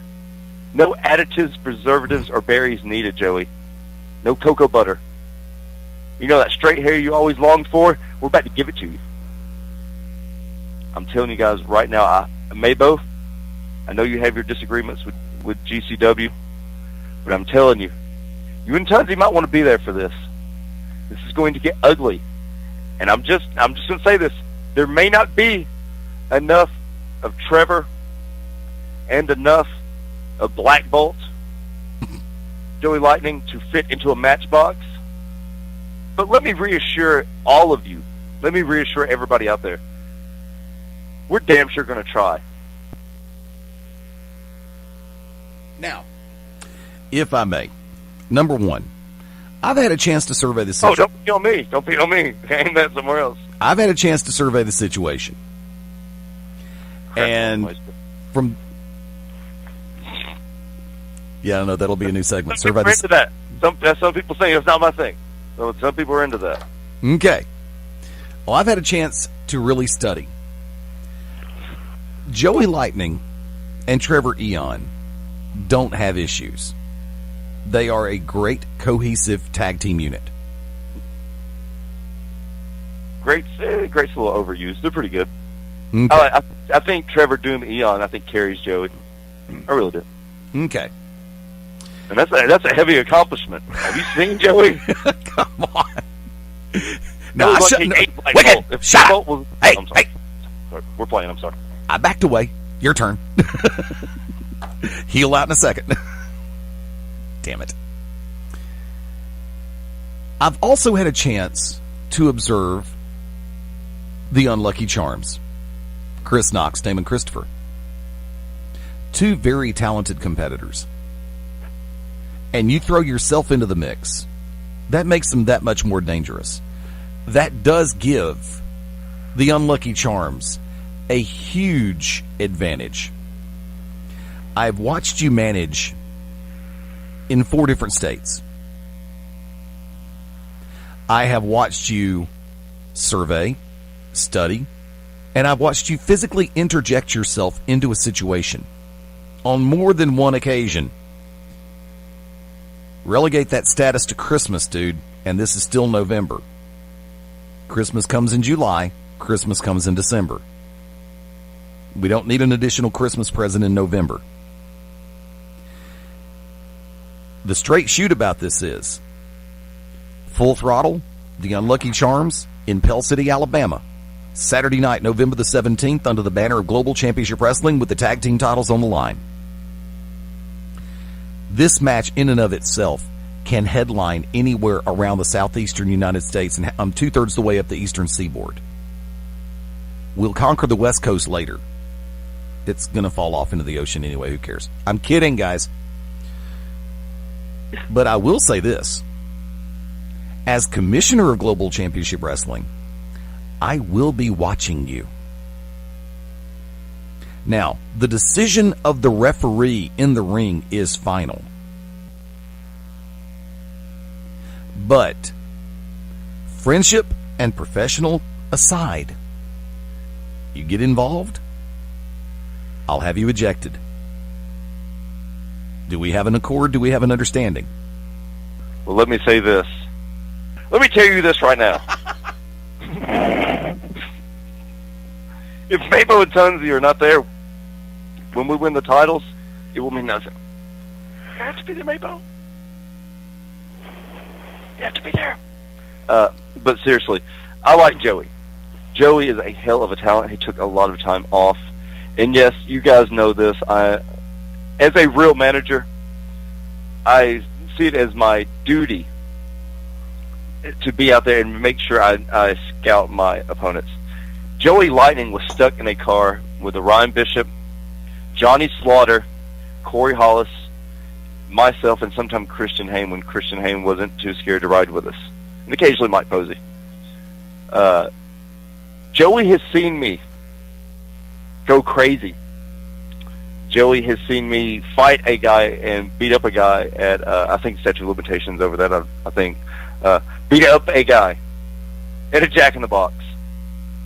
Joey knows how mean I can be. You take Damon Christopher Common Knowledge and the Primal Chris Knox. You have the Subconscious Samurai. And then Mr. Terminal Intent, Chris Knox. I mean, as many cliches as we throw around, you're talking about a man going on 16 years in the business. Let me say that again. Damon Christopher, this upcoming year, will be 16 years in the business. This isn't somebody that I just found because you guys know I've been known to find somebody, and help them rise up as I should. Because I promise you this, you could give me a guy in a clown outfit, and I promise you this, he'll be a creepy clown, and I promise you it will be nothing. Doink will have Jack Poo-Poo on any kind of clown I'm dealing with, and that's a shoot. But plain and simple, Joey knows what I'm capable of. Everybody on the western side of Georgia, everybody throughout Tennessee, throughout Mississippi, throughout Florida, and all of Alabama knows Damon Christopher as another name that shall not be mentioned here. Last night, I promise you this, Universal Independent Wrestling, when he took his mask off, his death mask off, and revealed to everybody who Common Knowledge was, there were people that literally started tearing up. I swear to you. People, it's him! They were just like I had corrupted him. All I've done is I've just let Damon Christopher be himself, because people have no idea, was Damon Christopher in a little part of the old Damon, or is still that charismatic, chauvinistic Damon of another name in this incantation of Damon Christopher? You never know, but you got to come out. Joey knows Trevor Doom Eon, who has the second greatest name besides my own, because I love somebody that's a huge Dr. Doom fan. Dr. Doom, second greatest villain of all time behind Venom. I'm sorry, the Joker. Venom story. But with all this going on, there's no way these guys win. And Eddie, how many times legitimately have I even interfered? Legitimately, how many times have I interfered in a match this entire year? And I want you to be straightforward with this. 6. 3 times. 2 of them were in Nashville during Calm Like a Bomb Pandora's first women's title match. 1 other time. I don't have to. I don't have to interfere. That's not my job. My job isn't to go out there. Valets interfere quite often. I see it all the time. Guys will start to come over there to me, and I'll stand there. That's not my job. Is to make sure my guys are focused in the ring, and to point out the weaknesses, and to see what I see as the weaknesses they may not see. That's my job. I am almost a UFC coach, a boxing corner man. That's how I see myself. People just happen to hate me, and that's kudos, because people pay to see my guys get beat up. I'm telling you guys right now, you guys know this, and everybody listening live on Ustream, listening on the podcast, on the rebroadcast, on the YouTube, I challenge you. I challenge any wrestling fan out there to go and see my work, to go and see what I do, to go and see what Damon Christopher does, to go and see what Chris Knox does, and point to somebody that cannot stand in the ring toe-to-toe with them. I promise you, these guys will go toe-to-toe, top to bottom, with anybody in this industry. Joey Lightning, a hell of a talent. Trevor Doom, a hell of a talent. But they're not the Unlucky Charms. They're not affiliated with the Merchants of Death. Damon Christopher, Chris Knox are. I'm telling you guys, this is going to be a knockdown drag-out. You better get ready, Eddie, and tell everybody to get half of one of those GCW, those great TV shows that outdraw Ring of Honor. You better take half of that show and just go ahead and slot it up for this match, because this match is going to go for about 30 or 45 minutes. They don't want to give up the titles. We're going to take the titles. Difficult takes a day, impossible takes a week. I'm done. Sorry. I'm looking forward to it. It's going to be a hell of a night. It's going to be a great show. In the main event that evening, I should say co-main event, because the tag title should be, I'm going to say co-main event. Because in the main event, yes, GCW, I can't wait to see this. GCW Championship on the line, Global Championship Wrestling title will be defended. Micah Taylor will be defending against O'Hagan. O'Hagan gets his rematch. Now, there's a lot of speculation going on about this match, and believe me, we're going to talk about it a little bit later on GCW Radio. Global Championship Wrestling GCW Radio will be broadcast a little bit later this evening. If not tonight, I'll keep everybody posted on GCW's Facebook fan page, facebook.com/GCW Pro Wrestling. If we do not go live tonight, we'll go live on Tuesday night at 9 o'clock Central. 9 Eastern, 8 Central. But, like I said, mark your calendars, make your plans. The Unlucky Charms, managed by the Wicked Nemesis, which you say valets interfere. Does that mean J.J. Dillon a valet or Gary Hart? Or Jim Cornette. We'll talk about that later. From that, they didn't interfere too much now. They didn't interfere too much. You interfere one time, that's okay. But if you continuously do it, man, I mean, it's just it's kicking a down dog. I don't know how you feel about it. That's how I feel about it. You guys, have seen a lot more wrestling than I have. Because you guys are older than me. Of course. Not by much. I didn't know that. I always thought I was older than MaBo. MaBo, how's your hair coming? You have beautiful hair. It's still growing. I haven't cut it yet. I know I said I was going to cut it at the 2-year mark in October, but that didn't happen. And why are you growing it? First of all, why are you growing it, sir? For those that have just joined, maybe new listeners to the show. Because I'm too poor and too lazy to go get a haircut. But that eventually evolved into I am growing it out, and eventually will brush it.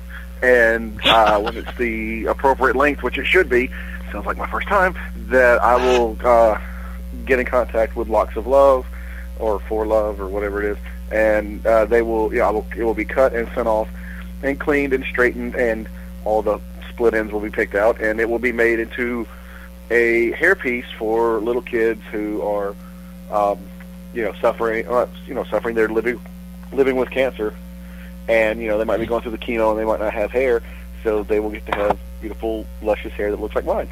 There you go. And for the 13-year-old that's going to have the greatest salt and pepper hair since Sam Elliott, kudos to you. There you go. Before we start putting a wrap on everything, because I know, Wick, you said you've got to run in 3.5. I'm going to go. I want to say on behalf of all of us, to all of those who have served in our armed forces, you are appreciated. To all of our veterans, you are very appreciated. To those who paid the ultimate sacrifice, the words thank you can never be enough. As we hit Veterans Day, everybody's been saying it, and we weigh in our own inimitable fashion for various reasons. It's longtime listeners will know the fact that my father is a Marine who served 2 terms in Korea, tours of Korea, I should say, and was very instrumental in me learning a lot about growing up in a lot of different ways. And I owe my father a debt that I can never repay. For those who've been catching up recently, my father has just completed his 2nd week of radiation treatments for cancer. And he's also dealing with a situation where his back has been wrenched. My father will see better days, and we're going to get him through this. I will be standing by his side, not just because he is my father, but because I love him, I respect him, I appreciate him, I admire him, and I will be there for him because he is the leader of the entire cotillion, and that's the easy way that I can say it. My father, like I said, retired Marine. I wish one of these days I'll probably be 1/4 of the man that he has always been, because I know I'll never be half the man that he is even right now at 82 years of age. But Dad, we'll get you through this. And like I said, brighter days are on the horizon. Gentlemen, care to weigh in? MaBo? On what? Veterans Day. Yeah. Rock on, veteran peoples.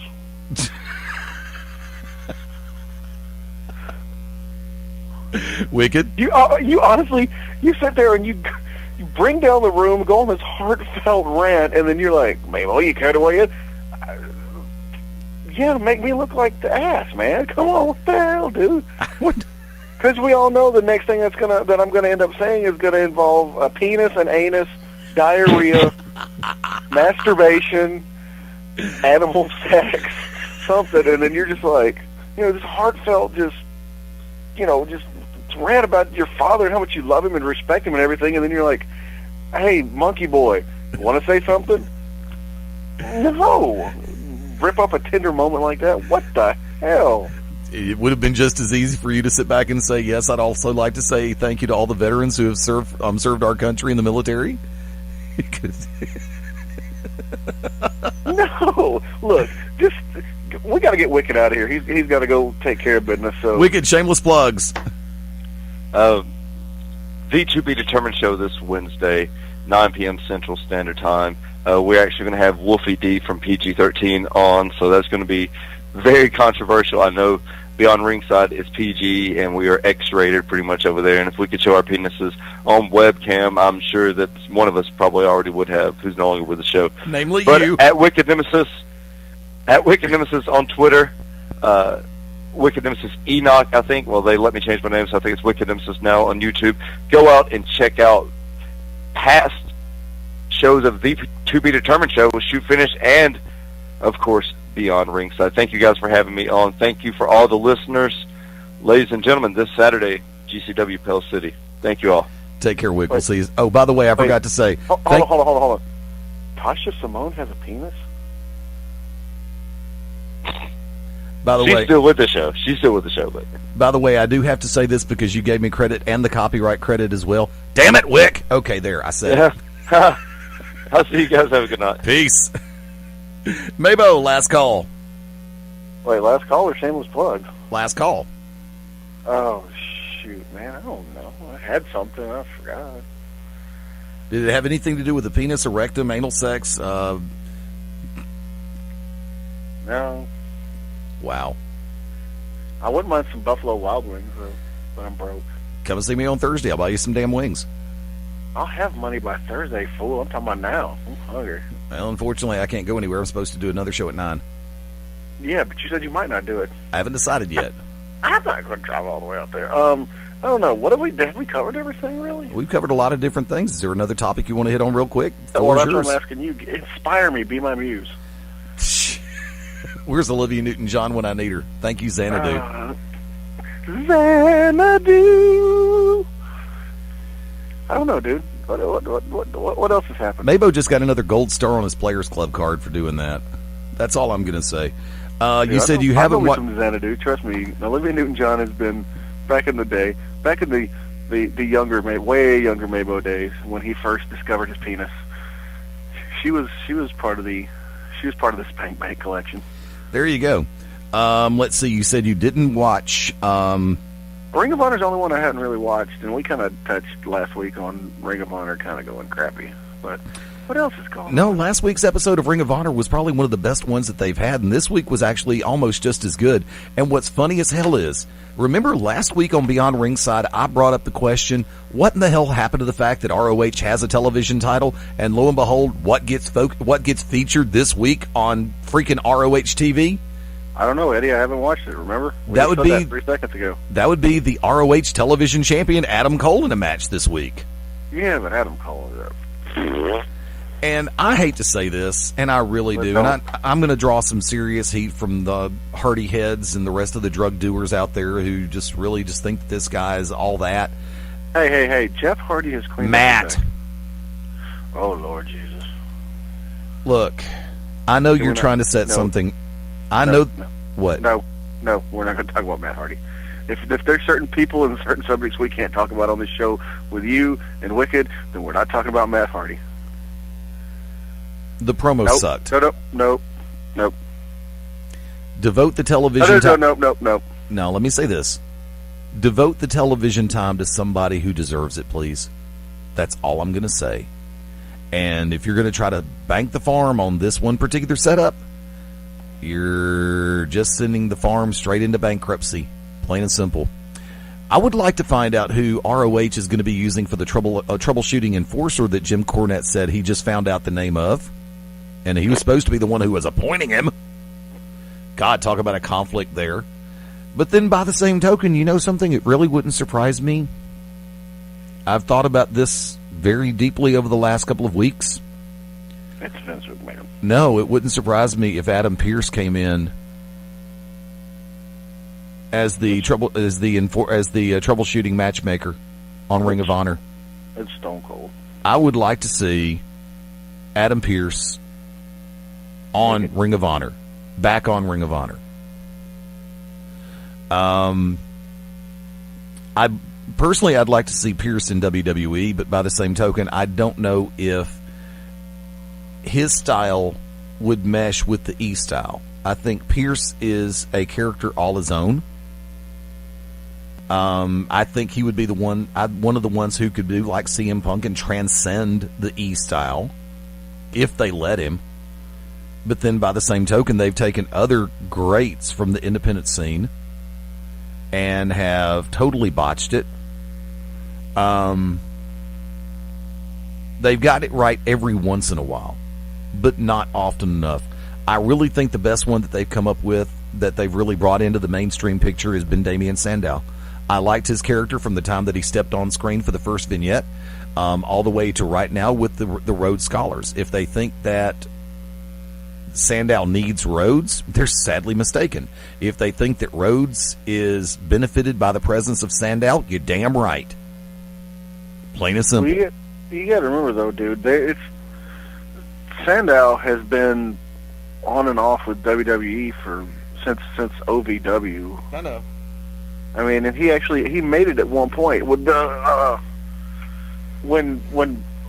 believe it or not, back when Michelle McCool first broke onto the scene, and she was doing, it was the whole teacher's pets gimmicks. It was Aaron. Actually, they didn't even call him Aaron the Idol Stevens. They just called him Idol Stevens, and I believe it was Casey James.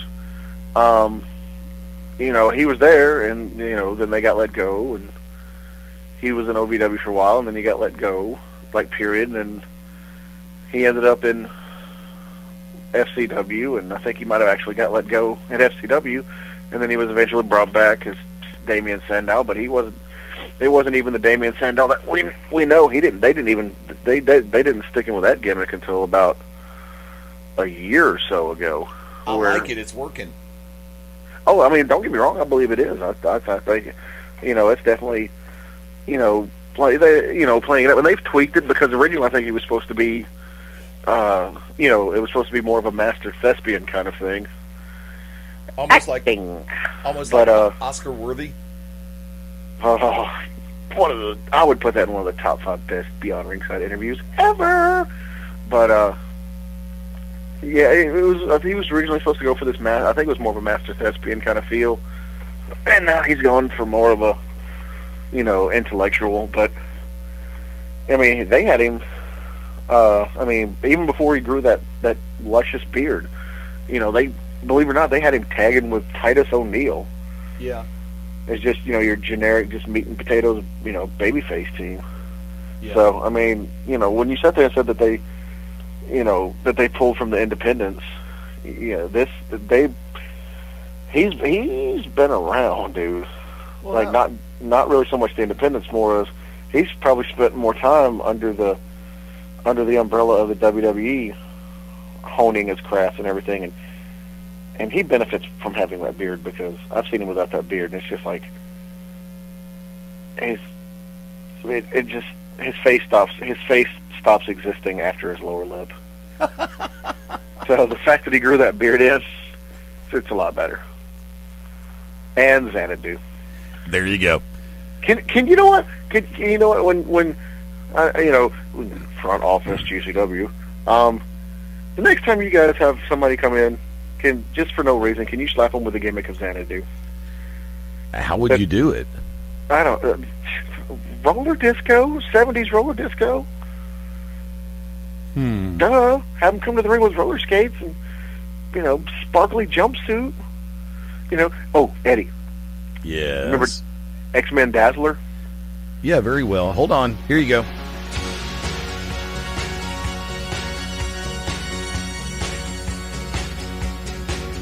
There. That's all we can play, because if not, we have to pay for it. There you go. But okay, I'm not talking about 80s into the 90s Dazzler where she had the blue outfit. Right. I'm talking about 70s Dazzler where she actually had the disco ball on a chain around her neck. I'm thinking that. somehow we can get somebody call Adam Roberts and get him to sew a pair of tights like that. That could work. And we have him come to the ring to Xanadu on a pair of roller skates. Well, hell, we've done everything else. they don't have to wrestle in the roller skates. That's just dangerous. There you go. But I just want somebody to come to the ring in a Xanadu, in a Dazzler Xanadu disco roller skate outfit, and I want them to come down to the ring to Xanadu. And I want to see anybody under the age of 25. The look on their face. Yeah, the look on their face, and their heads just pop. Just their heads explode. They're just like, we cannot wrap our minds around this. What is going on? Be like Scanners. Oh, it will be like Scanners. It'll be so awesome. Head explode. Hey, Dan Sawyer, you're welcome. There you go. I just gave you $1 million gimmick. You're welcome. And in return, he'll say, hey, MaBo, shameless plugs. No, exactly. You know what he'll say? He'll be like, You forgot to say Palmerdale. well, he oh, God, why are y'all still in Palmerdale? Why? I mean, it looked horrible on TV. You know what? This is not GCW radio, so I'm going to shoot straight on this. Whenever I do actually not fast forward to the matches, because I only watch for like you or Wicked or, somebody decent. You've had fun the last 2 weeks with us doing commentary. Not really. I usually just, it depends on who's in the match. But, seriously, Palmerdale, really? I mean, come on. It looks horrible. I liked it better when what was it, the A&E Fun Center in Jasper? Yeah, I know. I like that place for television. I still want somebody to do a shooting star press off of one of the big inflatables. But, yeah, no. Okay. Yeah, Daryl was making a reference in the chat room a minute ago that Sandow still reminds him of the Genius, and I agree with that 110%. I think that... Oh, he's better than the Genius, though. Nah, I think Papa was a little bit more creative. Nah, I don't know.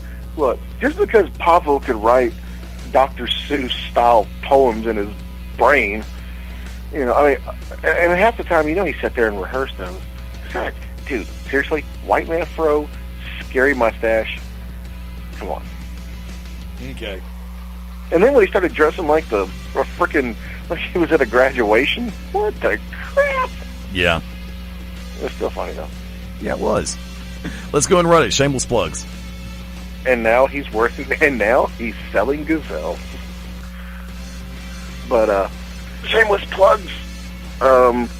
You can find me at the tweeters with the MA_BO and the Facebook with the Mark Bowman. I don't know why I give this up. Nobody follows me. Nobody friends me on Facebook. And you know what? That's fine. I don't care. I don't need you guys sending me... Oh, Velvet Sky. I don't need you guys sending me freaking stupid requests for stupid games or, your retarded tweets. So you know what? Don't contact me. And, there's other stuff that I do try to promote, like BevNerd and all that, but I'm going to forego all of that in promoting something that there's an event coming up it's a benefit show put on by Dutch Mantell. It's the Amelia Keown Memorial Fund, and it's going to be Sunday, November 18th in Murfreesboro, Tennessee. Yep. That's next weekend. For those of you who don't know, Dutch Mantell, Amelia Keown was Dutch Mantell's granddaughter, and she was killed in a horrible, tragic car accident a couple months back. And Dutch has been on a rampage trying to get all these bills and legislations passed, get in contact with, the governing body in Tennessee or what have you, because the gentleman... And it's a horrible tragedy what happened. And I do encourage you guys to go to his Facebook page and just read back through all the other stuff about exactly what he's doing, what they're trying to do. Because the gentleman who was driving the car that struck his granddaughter was, first of all, shouldn't have even been. I believe he may have been intoxicated. I'm not quite sure. But I do know that he shouldn't have even been licensed. He shouldn't have even been driving. He shouldn't have had a license or anything. He was had been let go several times. Like I said, I know I'm not doing it justice because, I don't have everything in front of me right now because, scrolling through the whole entire page. But it was, the guy should have never been, he should have stayed in jail. That's where basically the point is he should have been in jail. And, it was a tragedy what happened. It's, they say a parent should never have to bury their own child. Well, a grandparent should definitely never have to bury their grandchild.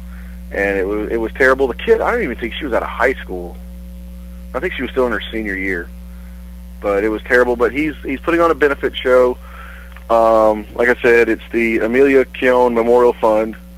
It's going to be in Murfreesboro, Tennessee on the 18th next weekend. Starts at 6 p.m. Some of the names that are going to be appearing: TNA's James Storm.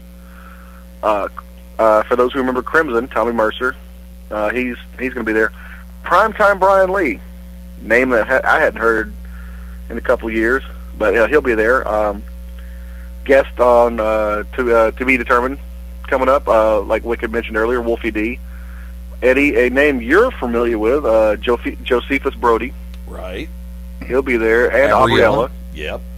A name I've heard. I don't know if I've ever seen him, but I've heard the name Jeremiah Plunkett, Lee Condrey, Kerry Awful, Ricky Morton's going to be at the show. It's going to be 8 matches. There's going to be a battle royal. There's going to be raffles. Duchess said there, might be a few surprise appearances. Just depends. Tickets only $10, and I believe kids. I'm not sure the age limit. I don't see it listed. That's what I'm looking for. So if I feel like I'm, vamping, I am. Rudy Charles is going to be there too. Yep. Diane von Hoffman. That name sounds familiar. Okay.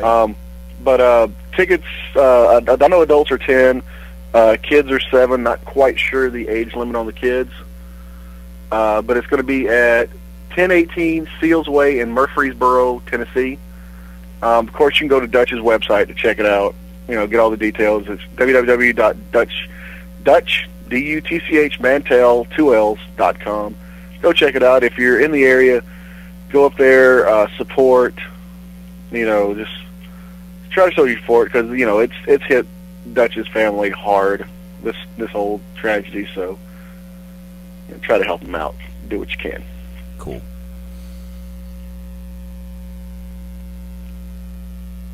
Are you going to throw back over my way? Actually, I was still reading. There was a picture of a chick in a bikini. Sorry. Sorry.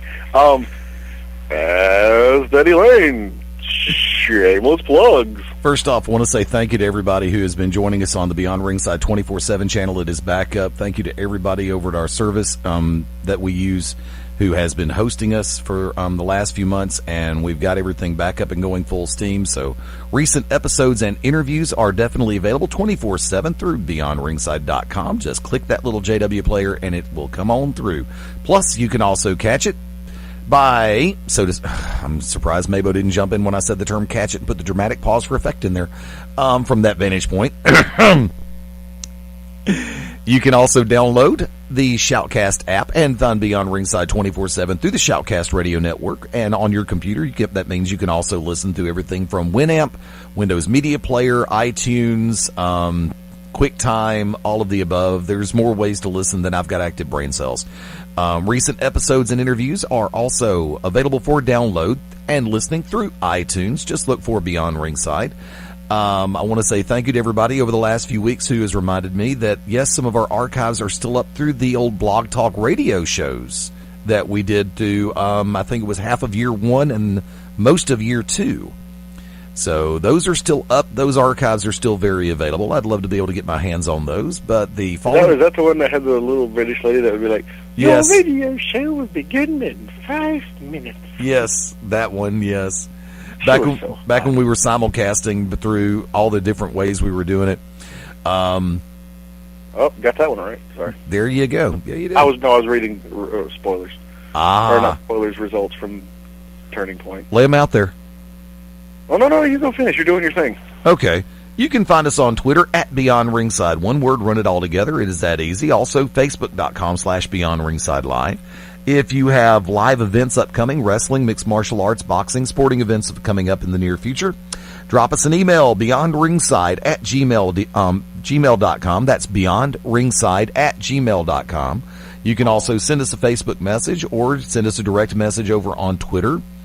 There's a ton of people who need to check their passwords because over the last few days I've gotten a lot of strays from people that I know that their accounts have been hacked. So, folks, if you're on Twitter, check your password because a whole bunch of people are getting direct messages from your hacked Twitter accounts, and I'm not talking about Kurt Angle drunk on a Saturday night, allegedly. From that point, thank you to everybody who has been downloading the podcast edition, the replays, and catching us through there. Of course, beyondringside.podomatic, PODOMATIC.com. We also put the links up on our social network as well to recent episodes. And like I said, you can download through iTunes. We make it just that easy.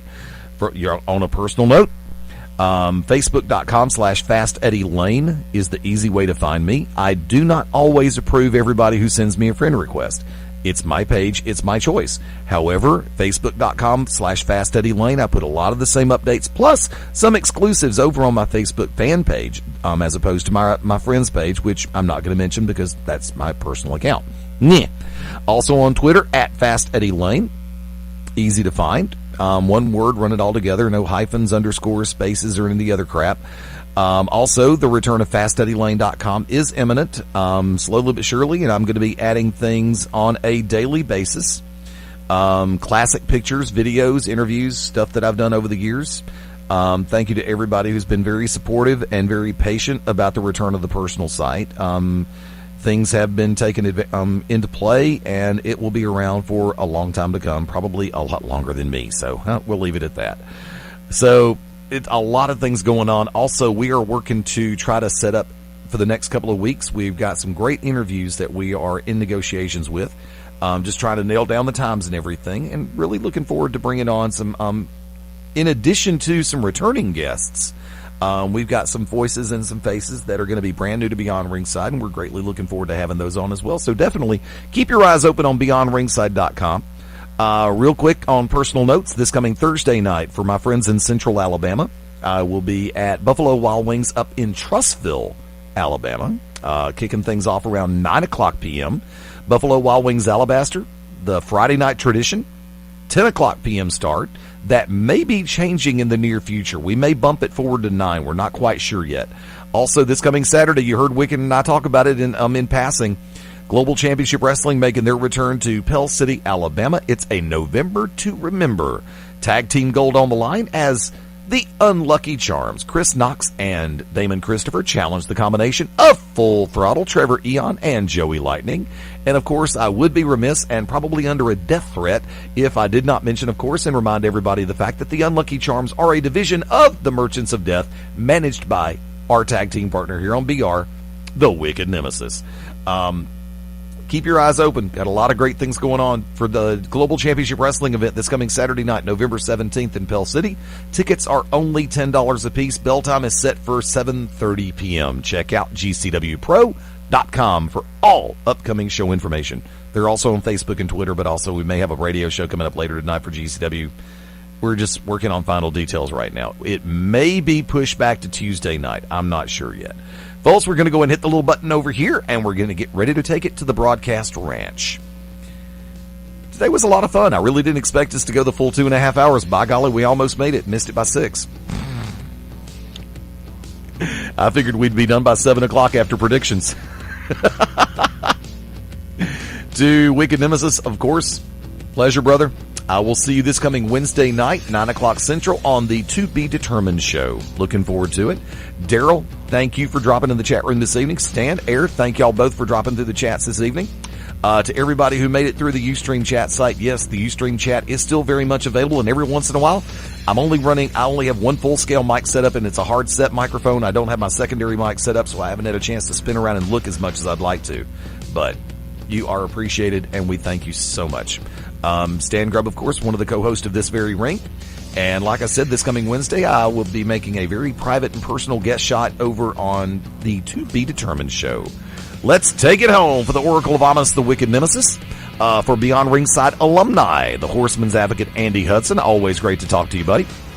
And for Mark MaBo Bowman. Yeah. Oh, yeah. Spoilers. Or no, not spoilers. Results. Samoa Joe won, and Eric Young showed up, and ODB and Eric Young won. And Scary thought. Huh? Scary thought. Yeah, that's all I've got right now. So. Okay. Brother, I appreciate you. Thank you for everything. It means more than you know. Once again, why do you keep trying to put me in these difficult... I don't do the mushy... It wasn't being mushy, dipshit. I was actually just being sincere. Ooh, you just cussed on the air. F&A right. You thought I was going in one direction. I was just saying thank you. Well, yeah, but then you had that long, awkward pause, and now everybody's like... I was shutting up and waiting for you to say something. I was shutting up and waiting... Until next time, this is the Magic City Motor Mouth, Fast Eddie Layne saying adios to Osvaldo. No, you're not going to hot the lasagna and all that stuff. No, we're going to resolve this right now. Bring it on. You're sitting there getting all emotional and saying thank you and all that stuff, and then you're just like, leave it blank, and I'm just like, and everybody that's listening is like, that guy's an asshole. Eddie pours his heart out twice in the show, and then he's just like, never say anything. I mean, I don't mind being made to look like an asshole, but still. I'm the one who normally is. But you're all like, I'm trying to get laid off this show, man. And if the lady's sitting there going, he don't respond, then they don't think I ain't gonna get no sloppy boppy. It'd be, well, you can come across as the bad boy. You come across, giggity. For Mark MaBo Bowman. Come across. This is the Magic City Motor Mouth, Fast Eddie Layne saying, you know what the hell I was about to say. Until next time, we'll see you next Sunday, 5:30 Central, 6:30 Eastern, 3:30 Pacific, right here on Beyond Ringside. Till next time, bye for now.